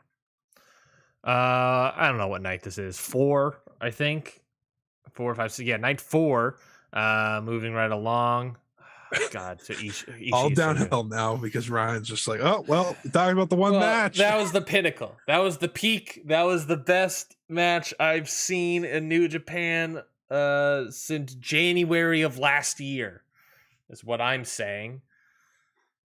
I think. Oh yeah, because you love Kota Ibushi versus Jay White. That's right. And that was my match of the year in New Japan. So I believe the best match I've seen since then. So for me, what did that get on Voices of Wrestling list? What's that? Where'd that rank on Voices of Wrestling's list? I don't remember. I can look that up. I know it wasn't higher than my match of the year, so that's good. Well, my match of the year was Utami Shuri, right? Yeah, from the moment it happened. I watched it live and it didn't move. Yeah, I get that.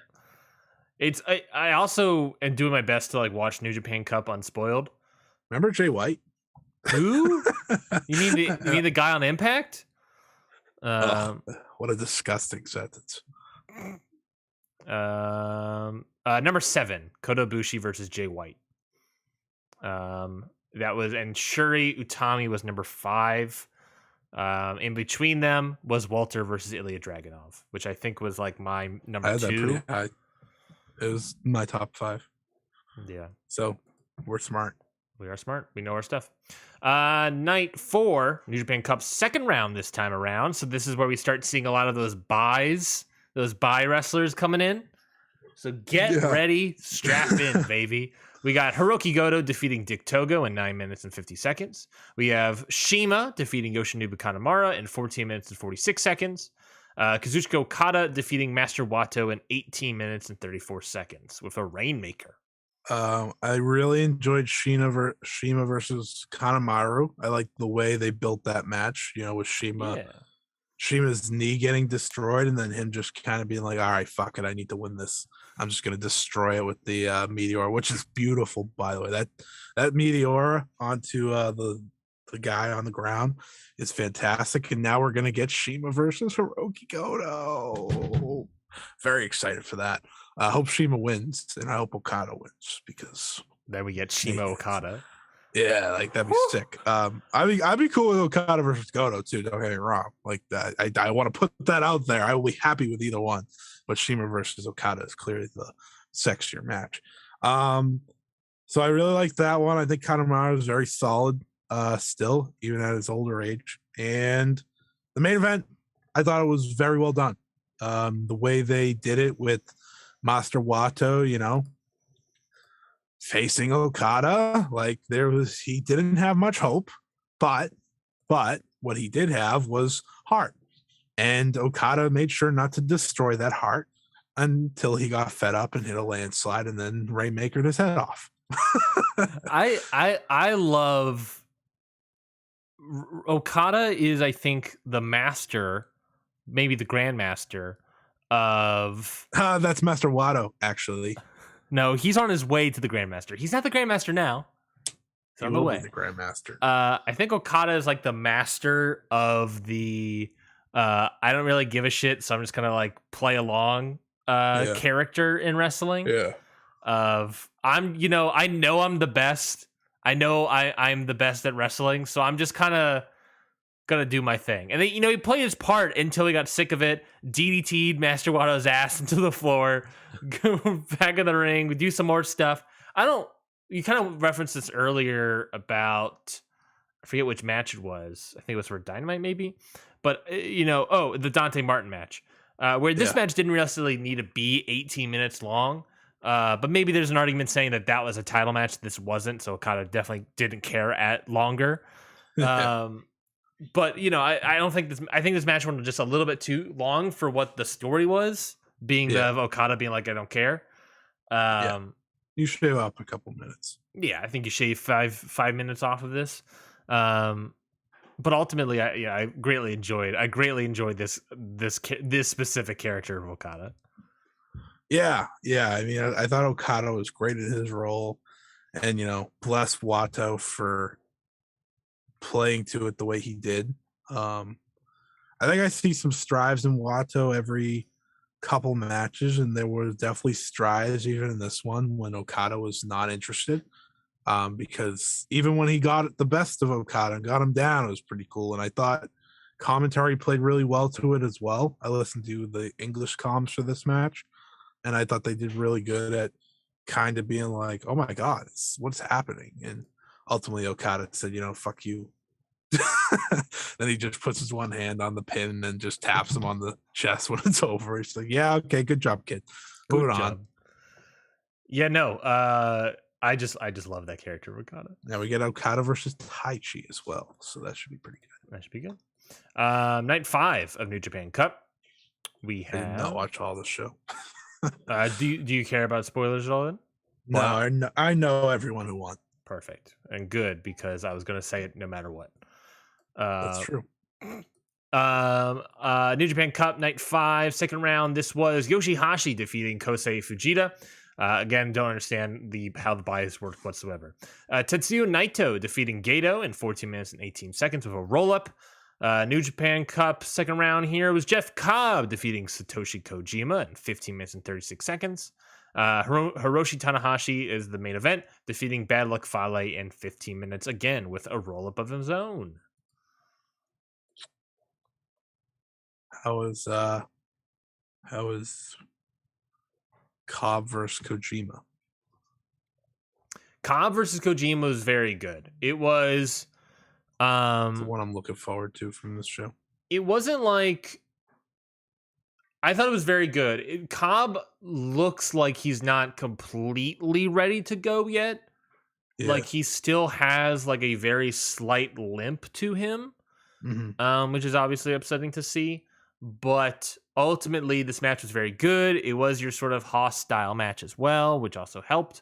There was a point where Jeff, they're fighting on the outside, and Jeff Cobb power bombs Kojima onto the apron, and that was insane looking. And then I think so. Kojima also DDTs Jeff Cobb onto the apron as well at one point in time. But just a lot of lariats, a lot of big strikes, a lot of big moves. I feel like I'm trying to remember if I'm remembering this match correctly, but I feel like I saw Jeff Cobb like hold Kojima in a cross position and then enter the ring still holding him. Really? I feel like I saw that. Not a move, but just like something where he's like, this guy's impressive. strong. Yeah. I feel like I'm remembering that, but maybe I'm not. But ultimately, it was a really good match. Like I said, Jeff Cobb's not entirely there yet, but this I think was a good, proper tune-up match for Jeff Cobb. I really like healthy Jeff Cobb, so I hope he gets there soon. He probably will be there soon because he's had mostly tune-up matches. Mm-hmm. I mean, I hope so. He's advancing to the third round, so he will then be taking on. Let me pull up the bracket here. He will then be taking on. Well, maybe it's another. Is it Yoshihashi? Yeah, it's Yoshihashi. So another tune-up match. Yeah. I mean, Yoshihashi has good matches now, so Yoshihashi versus Evil. Don't forget it. That's true. That is true. Yoshihashi versus Teoaki Homa. Don't forget it. I can't believe that's a match I can't forget. Get out of here. Fly just swung by me. Why are there flies in my house again? Do you remember that? Remember like months ago I was complaining about how I had flies in my house? No. Well, they're back. Winter is over, and now they have returned. And I have to now figure out again where they're coming from. Outside. Yeah, but where? There's a hole. There's a hole somewhere that they're getting in. Oh boy. Anyways, night 6 of the New Japan Cup. This was yesterday morning. Night 7 was this morning of Sunday. If you were hearing this the day it comes out. We're not going to talk about that because Ryan wants to watch it. I do want to watch it. I'm trying to watch these things unspoiled, man. I mean, but I didn't get a choice. That's true. I'm living. We can. Okay, we'll go over it. We'll go over the results. Nah, it's okay. No. We'll do it. Zack Sabre Jr. defeats Doki in 15 minutes and 3 seconds with a cremation lily. Great Khan defeated Taiji Ishimori in 60 minutes, 43 seconds of the Eliminator. Will Ospreay defeated El Phantasmo in 17 minutes and 31 seconds with a Hidden Blade. And Sonata coming in from the bye, defeating Aaron Henare with the Moonsault. Listen, I know he's champion, but why the fuck did that main event? Because he's the champion. He's literally the only guy. Well, I guess Will Ospreay's Rev Pro, but Sonata's the only actual proper champion. But it also is weird that Aaron Henare is the main event spot here.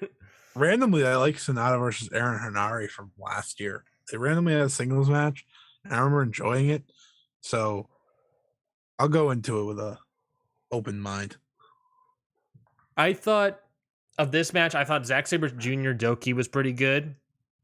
If not a little bit too long. Great Khan Taiji Ishimori, my hopes were too high for this match, and it did not live up. Sad. Ospreay Phantasmo, I think did a good job. I think they did a good job as well. I enjoy the work there. I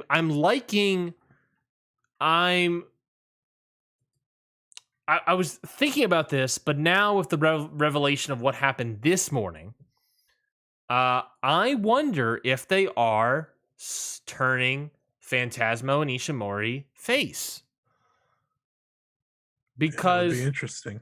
Because Phantasmo has been doing the thing, obviously, of I was kicking people in the jaw with my big super kick boot that had metal in it, and now he doesn't have anymore. But now he's doing this thing where he like tries to go for it, but he gets like second thoughts and like can't do it, and then gets beaten up and then loses his match. What a loser. So I was thinking like, okay, that's that's an interesting story for the heel to do. But then this morning when Tama Tonga, who is pretty much the face person now in this Bullet Club situation, ended up getting saved by Ishimori and Phantasmo, I think they're attempting to flip them over to the face side, or at least tweener side. Oh, what a thunk! Oh, what a thunk! I wouldn't have. Ryan wouldn't have thunk. I don't thunk anything. Go thunk yourself. How dare you, sir? Go gleat yourself. Shima was on the show. I could say it. That is Shima. Oh my god! What is this cat doing? Hey, Jude, quit it. So Jude, I have a little like thing next to my desk, and Jude's now sleeping in it. So good on him. I'm exhausted. Results from this morning. Coming in hot off the presses. These results are hot. Second round, this is Chase Owens defeat Tiger Mask in 10 minutes and 33 seconds. Shingo Takagi defeats Tonga Loa in 12 minutes and 31 seconds. This doesn't say who the winners are. These next two matches. Well, this one says it. Evil in 14 minutes and 21 seconds. It doesn't have the circle X thing, so I got confused. But Evil won and then did a whole angle of Tama Tonga afterwards. What I predicted happened, Ryan, in the main event. Just saying, on my bracket. Oh, you're talking about Minoru Suzuki versus Hiromu Takahashi, with Hiromu Takahashi getting the win. Yes, I predicted that. You didn't, so eat it. I had Hiromu losing in round one. little do you know that Minoru Suzuki is not respected by New Japan enough to win these things. So you're welcome. Heard the match was great though, from what I've seen on Twitter, which isn't shocking. Yeah, but now that means we get I believe we get Evil versus Hiromu, and let's do a look through for the next round. Give a little previews. Give a little secondary go preview prediction type thing, since we're now halfway through the brackets and we kind of have a full picture of what's going on. All right. So on the left side of the bracket, we have Okada versus Taichi. We have Goto versus Shima. Fuck yeah. Yeah, baby. This is, I think, is a great. I'm glad you brought this up, because I think this, now that the second round is over, now we're in it. Yeah. Now we're in it, baby. There's might not be a match that misses the rest of the way. I completely agree. We have Tanahashi versus Naito. We have Cobb versus. So excited. We have Cobb versus Yoshihashi. That might be good. But but before that, we have Tanahashi versus Naito. And then they actually gave it to us. I didn't think they were going to give it to us. Me neither. I'm surprised they did. Go Ace. Cobb versus Yoshihashi. When's the last time Tanahashi and Naito wrestled? Let me go check that. It's been a while. In a singles match you're thinking of. Yeah. Tag team matches don't count. Come on now. It would probably be when one of them was the IWGP heavyweight. Don't fucking yell at me. Hey man. They wrestled in the G1 in 2020. Oh, okay. All right. First match of the thing. Naito won in 27 minutes. Even then, though, what was that? September, October? September. So even then, that is September 2020 to March 2022. That's 2 years, or 1.5 years, even. Yeah, that's a long time. They keep this match rare. They do. We have Great Khan versus Zack Sabre Jr. Ooh, that could be juicy. That's pretty juicy. We have Sonata versus Ospreay. That could be juicy. Mm-hmm. We have Shingo versus Chase Owens. Fuck. I knew there was a one downfall on this. And then we have Evil versus Hiromu. I'm intrigued. So Evil versus Hiromu is interesting. And also Chase Owens versus Shingo is interesting. No, that's not interesting. That just sucks. No, it actually is interesting. Because if Evil wins, Evil versus Shingo is interesting. You got the LIG sort of connection there. I want Hiromu versus Shingo, of course. But they could be bold and do Evil versus Owens, which is the worst idea. But then you have that is the gutter idea, yes. But you have more Bullet Club drama. Here's the matter of fact here, Ryan. You have many outcomes. You have Shingo versus Hiromu, which I think is the best. Shingo versus Evil, which would be the second best. Hiromu versus Chase Owens, which would be the third best.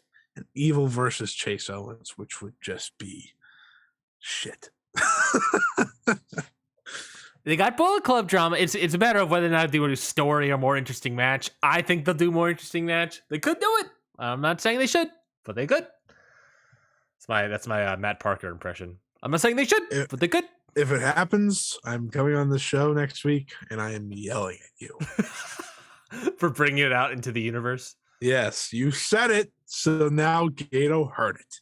Yeah, that's not that they don't have this all planned already. Totally not. Yeah. Well, that's New Japan Cup. That's New Japan Cup, baby. I love it. And we'll have obviously more conversation about the New Japan Cup as it rolls on. But I do want to say here. When's the finals? When is the finals? Great question. New Japan 1972. I'm already tired thinking about it. I'm looking at the schedule as we speak. Don't say the 26th or the 27th. The finals, the 27th, Osaka-jo Hall. Ryan. Yeah. Ryan. Yeah. You know what's on the 27th? Stardom World Climax, Ryan. Day 2. I'm already going to be tired. And now I'm going to have to wake up and watch that before the show. Well, good news is the final is just one match. The bad news is it's the final, and they'll probably have a couple title matches.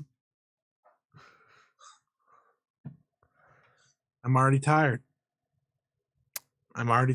Oh, yeah, because the finals are the 27th. Stardom World Climax Night 2 is the 27th, the night before Stardom World Climax Night 1, and the semifinals. Why are they Bushiroad? What the fuck? And I was about to say, maybe we push like night 2 and the finals till the week after, but the week after is WrestleMania weekend. Yeah, I know. There is this fucking massive cloud of wrestling, and it's coming towards us, and it's not slowing down. And I'm scared, Ryan. I am scared for my mental being because I'm going to be exhausted. Next week's show is going to be the last show before we're exhausted for like 2 weeks. Ryan, I'm going to come on to this show, right? Mm-hmm. On Sunday after Stardom World Climax with maybe an hour of sleep. Maybe. Yeah. I'm just giving you that warning that is a reality that is going to happen. Well, it'll be fine. After the day before, right? For Stardom World Climax Day 1. I'm going to watch that live because I have to for my well-being and then I have to work at 10 a.m. Wait, hold on. You have to work 10 a.m. that day? Yeah. So we can't record until the night? No, Saturday. Saturday. Day 1 of Stardom World Climax. Day 2. Oh, I see what you're saying. Yes. Yeah. So 10 a.m. I got to be at the office. I'm just going to sleep until day 2 when I get home. Wrestling. What a world.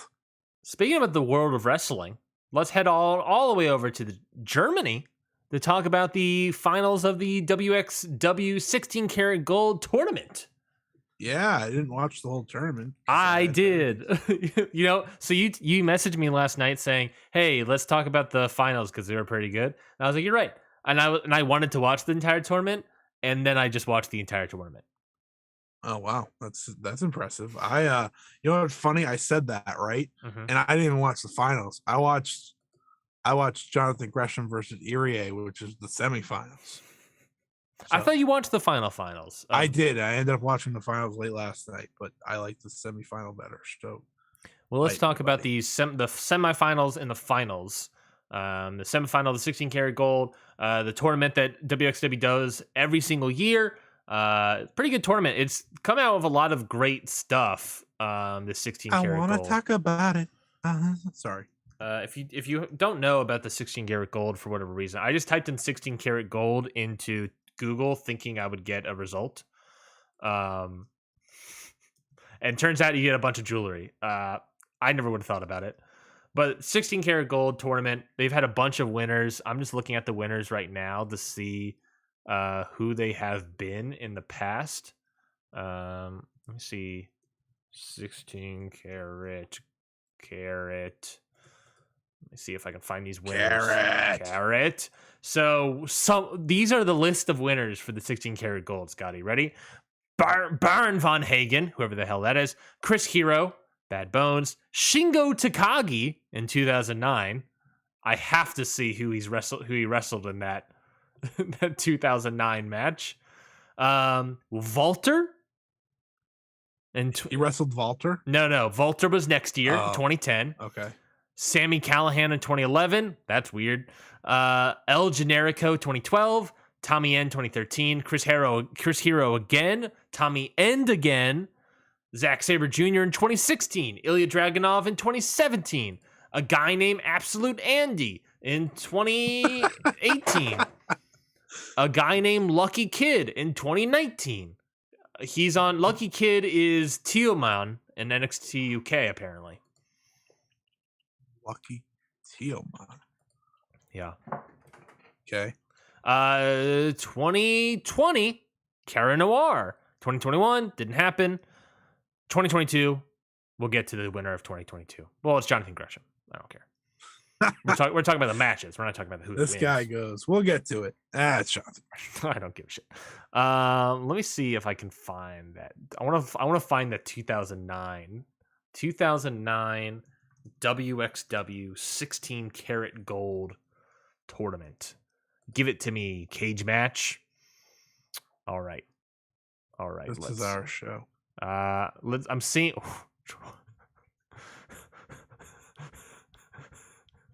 This is an interesting tournament. Are you ready?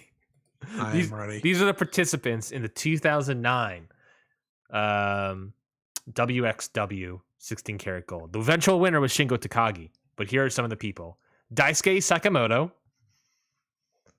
Martin Stone, aka Danny Burch, Adam Pollock. I don't know if he's Polish, but it doesn't look like he is. Drake Younger. Oh, Jesus. Steve Douglas. Okay. Tetsuhito Takaiwa, I believe you pronounce it. Former Black Tiger. Brian Danielson. Doug Williams. Zack Sabre Jr. Terry Frazier. Walter. Eric Stevens. Indie wrestler Eric Stevens versus Walter. I would watch that. I think that'd be funny. Shingo versus Absolute Andy. And Chris Sabin. And Tyler Black. Overall, pretty stacked. Tyler Black. The order, Scotty, the order I read that is the order the first round matches were. By the way. So we had Tyler Black versus Chris Sabin in your main event. Cage match gave it 8, so that's a 4-star match. Shit. Yeah. So there's what happened to these tournaments? Gotta hunt these down. This tournament this year was like Jonathan Gresham. AC Romero. All right. If Busick missed it, sad. What's that? Biff Busick was on it, but he missed it because of COVID. Do you know who the replacement was? It was probably just one of the German guys. Yeah, probably. What a could have been the guy that made it to the finals. So I wouldn't know the difference. What a tournament that was.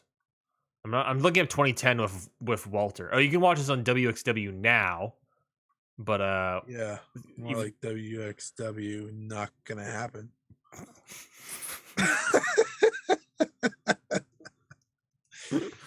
Oh boy! I was gonna say you can maybe watch it on Peacock, but then I was like, you can't watch it on Peacock. What am I thinking? Hold on. No, now we're talking, man. I gotta find these tournaments. Can I? Oh man. Okay. Ready?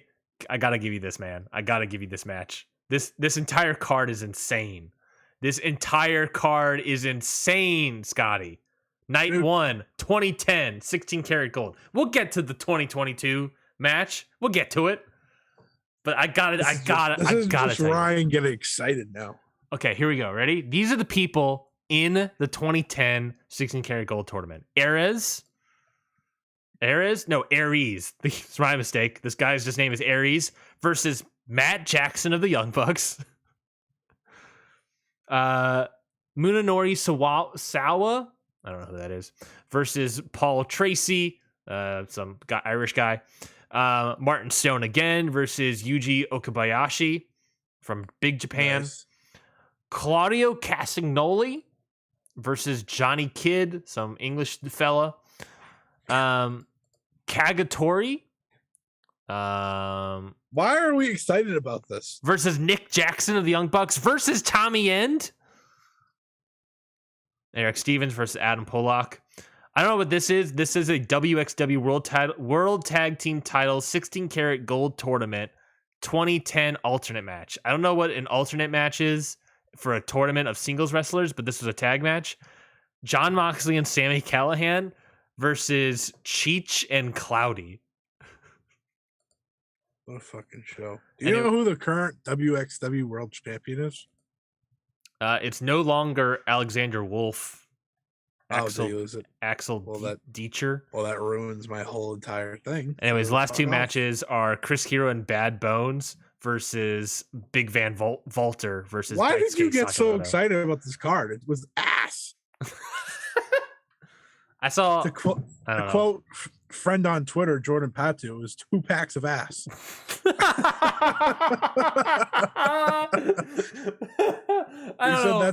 He said his rating system is either 5 stars, that was good, or it's 2 packs of ass. Oh my god! I don't know why I got so excited for it too. I thought it sounded more exciting when I read it for the first time. It was actually terrible. That's you got me there. Anyways, let's flash forward to 2022 semifinal match. Robert Dreesker versus Lufisto. Lufisto, the only woman ever to wrestle in 16 Karat Gold history. Versus the coach, Robert Dreesker. You didn't watch this match, but it's very good. Robert Dreesker, he's like the coach of the quote unquote WXW dojo, apparently. And he was like the face guy, like coming out in kind of face. And then he just started destroying people like 6 minute matches. Like Lufisto here, he like beat a fan favorite. What's the other guy's name? He defeated Car Noir in less than 10 minutes, which he was obviously a fan favorite. He's the guy that won the tournament the previous way. So he beat Fuminori Abe in 8 minutes and 45 seconds. Yeah, so I watched that match. Beat Car Noir in less than 10 minutes. Last year's person. The crowd booed him. He then comes out, beats Lufisto in 6 minutes. So this guy is basically kind of turned heel a little bit.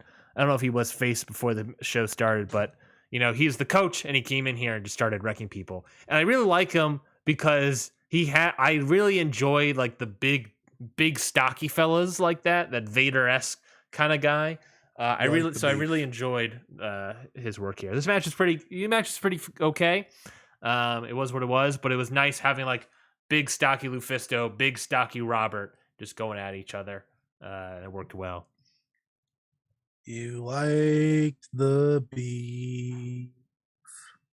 I do like. Are we talking about? Wait, time out. Are we talking about the final? No, we're talking about the semifinal, which you didn't watch. I didn't watch it. So now we're going to go into the other semifinal. Jonathan Gresham versus Shingo Hero Irie, 16 Karat Gold semifinal. Irie. Whatever. I don't know. Who cares? Well, I think Irie is like, it would be double E like Ishii. Maybe. That would make sense probably. Anyways, what do you like about this match? What I like about this match, it was good. That's what I liked about this match. This is what I said on Twitter, but this is the exact match I want to see Jonathan Gresham wrestle at all times. I want him to be high impact, use his technical side because it's great in the way he used it here, but kind of just be great in all aspects of the ring because he is. He can do the power game with German suplexes. He can fly a little bit with some great suicide dives, and then he can technically destroy you. Like the way he won this match was very creative. Mm-hmm. I popped for it. I thought this was the match of the tournament. I enjoyed it very much. It was great. Irie is also awesome. by the way. Yeah. This is the first time I've ever seen him wrestle a like actual match, because the other one with Abe was like 2 seconds. And it was great. He just got announced for Champion Carnival, so that's exciting. I'll get to see him do a little more action there. But I like this match a lot. Shingo Hero. Shingo. For a second, I thought talking about Gresham. I was like, "Whoa, what?" No, no, not Gresham. But Gresham was great in this match. This is what I think peak Gresham looks like. Truthfully, like I think this is the best version of Gresham. You got everything that he can do in a 10-minute, just high-paced, great, action-filled match. It was great. I liked it a lot. Yeah, no, it was very strong. I thought it was a very good match. It was I since I watched the rest of the show, he had a very good like technical match against Bobby Guns, who was like WXW's like big technical guy and also one of his big stars. Then he faced Peter Tihani, who was like this young gun kid from like Hungary, I believe. Very high flyer kind of thing. But that match ended very quickly because Jonathan Gresham did a sort of catch wrestling pin maneuver where he just like kind of caught him in a pin and got him. And I like that they did the exact similar idea finish with this match with Shingo Irie, like he's French. You're really close to just calling him Shingo Ishii. So Jonathan Gresham versus Shingo Ishii. Very good match. And I like that they did the same sort of finish style where it was I caught this big man. And they did it the entire time. And not, that happens more in the finals more, but with the bigger dude and Robert Dreisker. But Gresham like trying to keep up with, use the speed to try and use a little technical practice to bring down Irie, and then catching him in that pinfall. Was like a great pop. You're right, because it where it happened that he set it up in the Tiani match and then he pays off even more here. Great match. I totally agree. Match of the tournament. Honestly, Gresham. I totally agree also that this is Gresham's best work. Is like peak. I think Gresham's best work. I'm coming to the realization when he's the smaller guy and doing that sort of stuff. He is almost always a smaller guy. That's not a shot at him. He just legitimately almost always is. Yeah, but what I mean by that is that he is a really good David versus another person's Goliath. He really is. He's really good. Okay, like I want to put that out there. He's really good at professional wrestling, and I've been watching. I think you and me have kind of detailed this a lot as of late. We were kind of falling off a little bit in the Jonathan Gresham matches because a lot of them are pure rules, right? And they just weren't working for me, at least. Plus, watching this, I was plus like, Terminus and everything. Yeah, watching this though, I was like, see, this is Jonathan Gresham, like at his best. This is exactly what I like to see out of him, and hope that's what we get versus Bandito. Maybe. I think that's still happening. Don't really know anymore. Yeah. And then the finals for the wXw 16 Carat Gold Tournament is Jonathan Gresham versus Robert Dreisker. And I really like this match. I like the Irie really match more, but I really enjoyed this match. Dreisker's impressive. It was the first time I ever seen him. Yeah, no.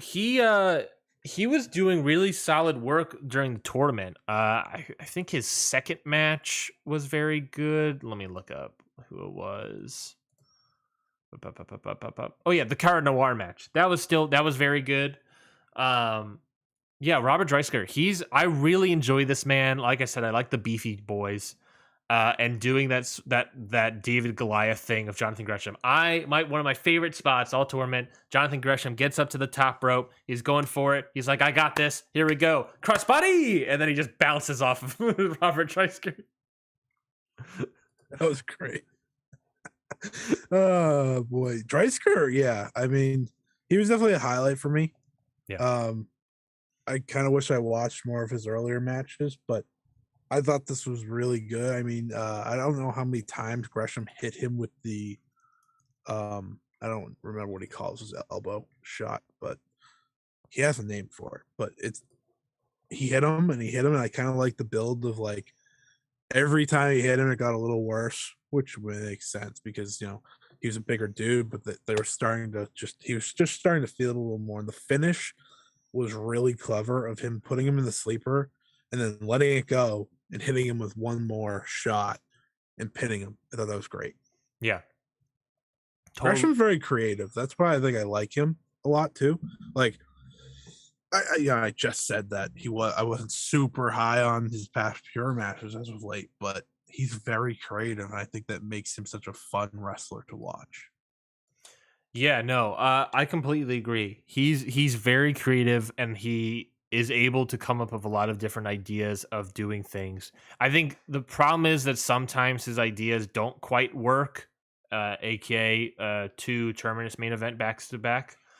But when he is doing this sort of thing of, the, David Goliath, the, I'm not necessarily doing the pure style. I'm fighting. When he is able to do a proper clash of styles, that is where he excels the most, I think. When he is just out there, he's a phenomenal technical wrestler, but I honestly think his bread and butter is when he's not necessarily being a technical wrestler. And just where in this match, kind of just fighting for his life.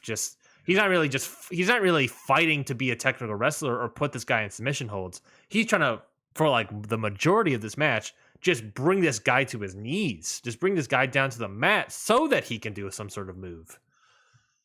Yeah, I think my best way of saying it is he's best when he's just a wrestler. Like when he is a complete wrestler, when he's not only technical. And I think he's very good at the technical stuff. That's why he does it. But he's a great wrestler. He doesn't need to, that's why Bryan Danielson's great. That's why he's an all-time great, is because he's awesome at technical stuff, but he does everything. Right? So bring that violence, Jonathan Gresham, because you're good at it. And I thought wXw delivered another good tournament from what I saw. Yeah, I mean, not as good as the 2010 one with the Young Bucks and Absolute Andy, but it's still pretty good. Absolute Andy. I don't even know who that is, but you keep bringing him up. Like, I know. Now I have to watch an Absolute Andy match.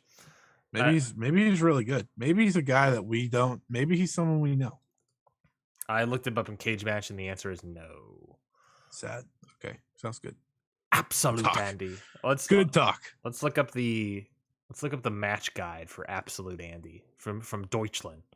Mr. Exotic. Not Mr. Exotic. Mr. Erotic. Absolute Andy. 2 very different things.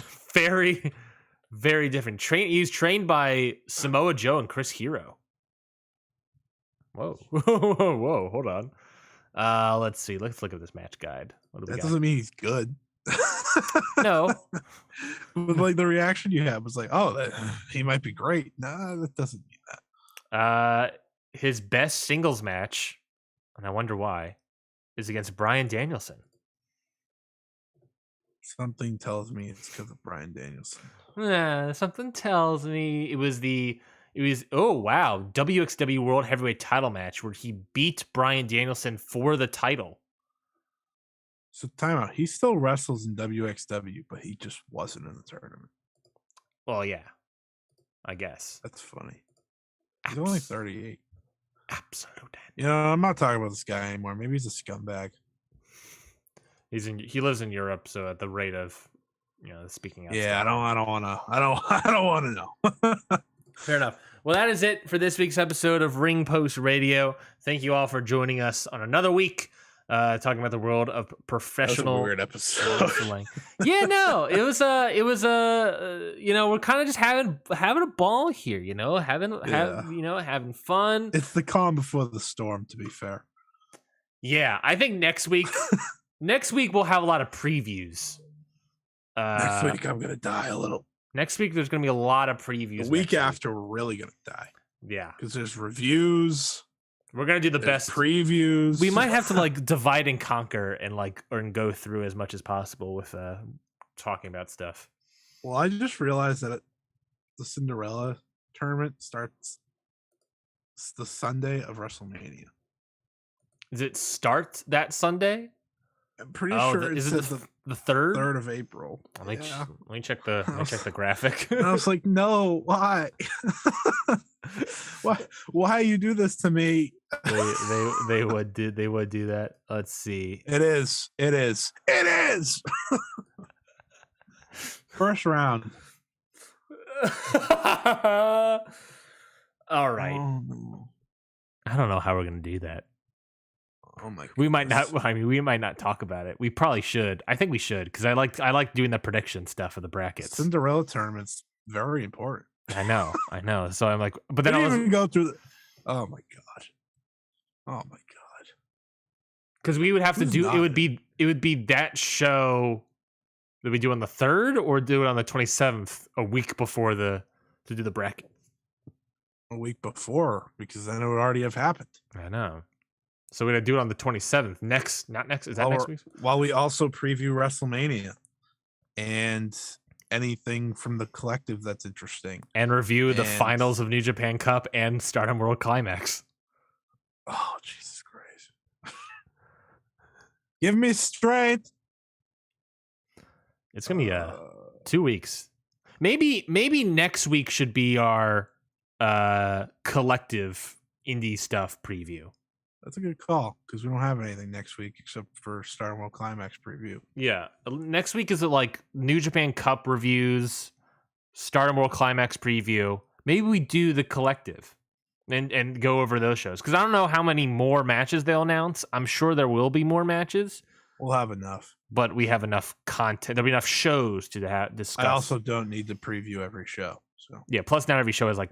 Plus a lot of these shows are just like, here are the matches. There's no storylines or anything. Here you go. Yeah, Bloodsport looks good. The Bloodsport's looking good. Bloodsport's shaping out well. Supercard of Honor. The only one I know of. I think I have to preview the World on Lucha for someone. I have no idea what's happening at that show. Preview the World on Lucha. Ringo Loco. I know you are the one that posts all these matches, so you will tell me. What do we got? Psychosis versus Tony Deppen. Psycho Clown versus Dr. Wagner Jr. Yeah, that's good. That's pretty sweet. That's good. Johnny Caballero, a.k.a. Johnny Nitro, a.k.a. John Morrison, versus Jack Cartwheel. That should be good.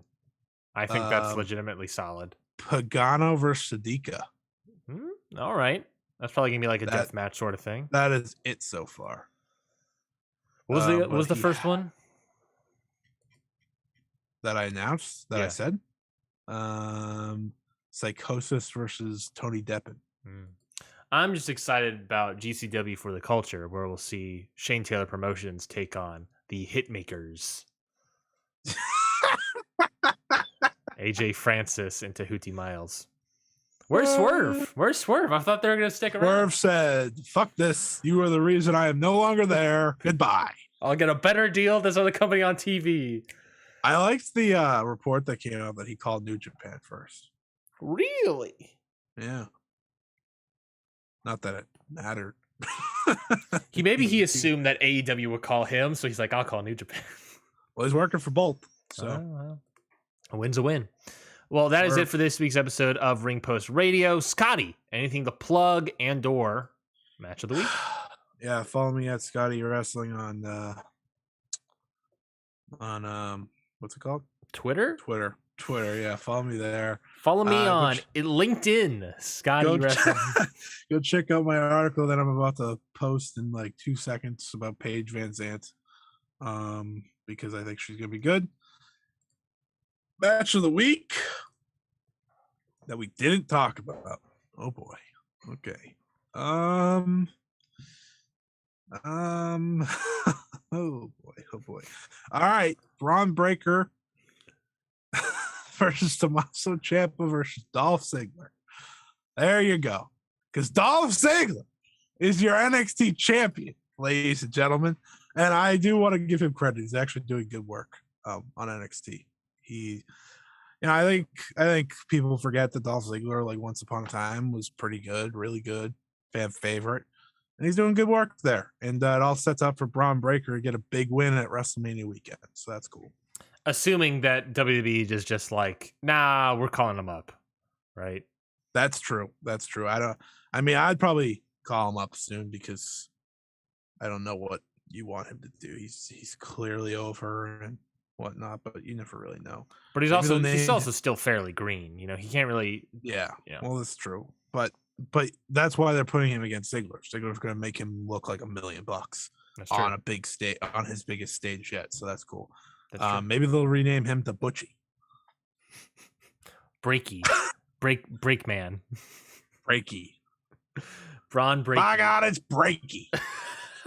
It's Breaky time.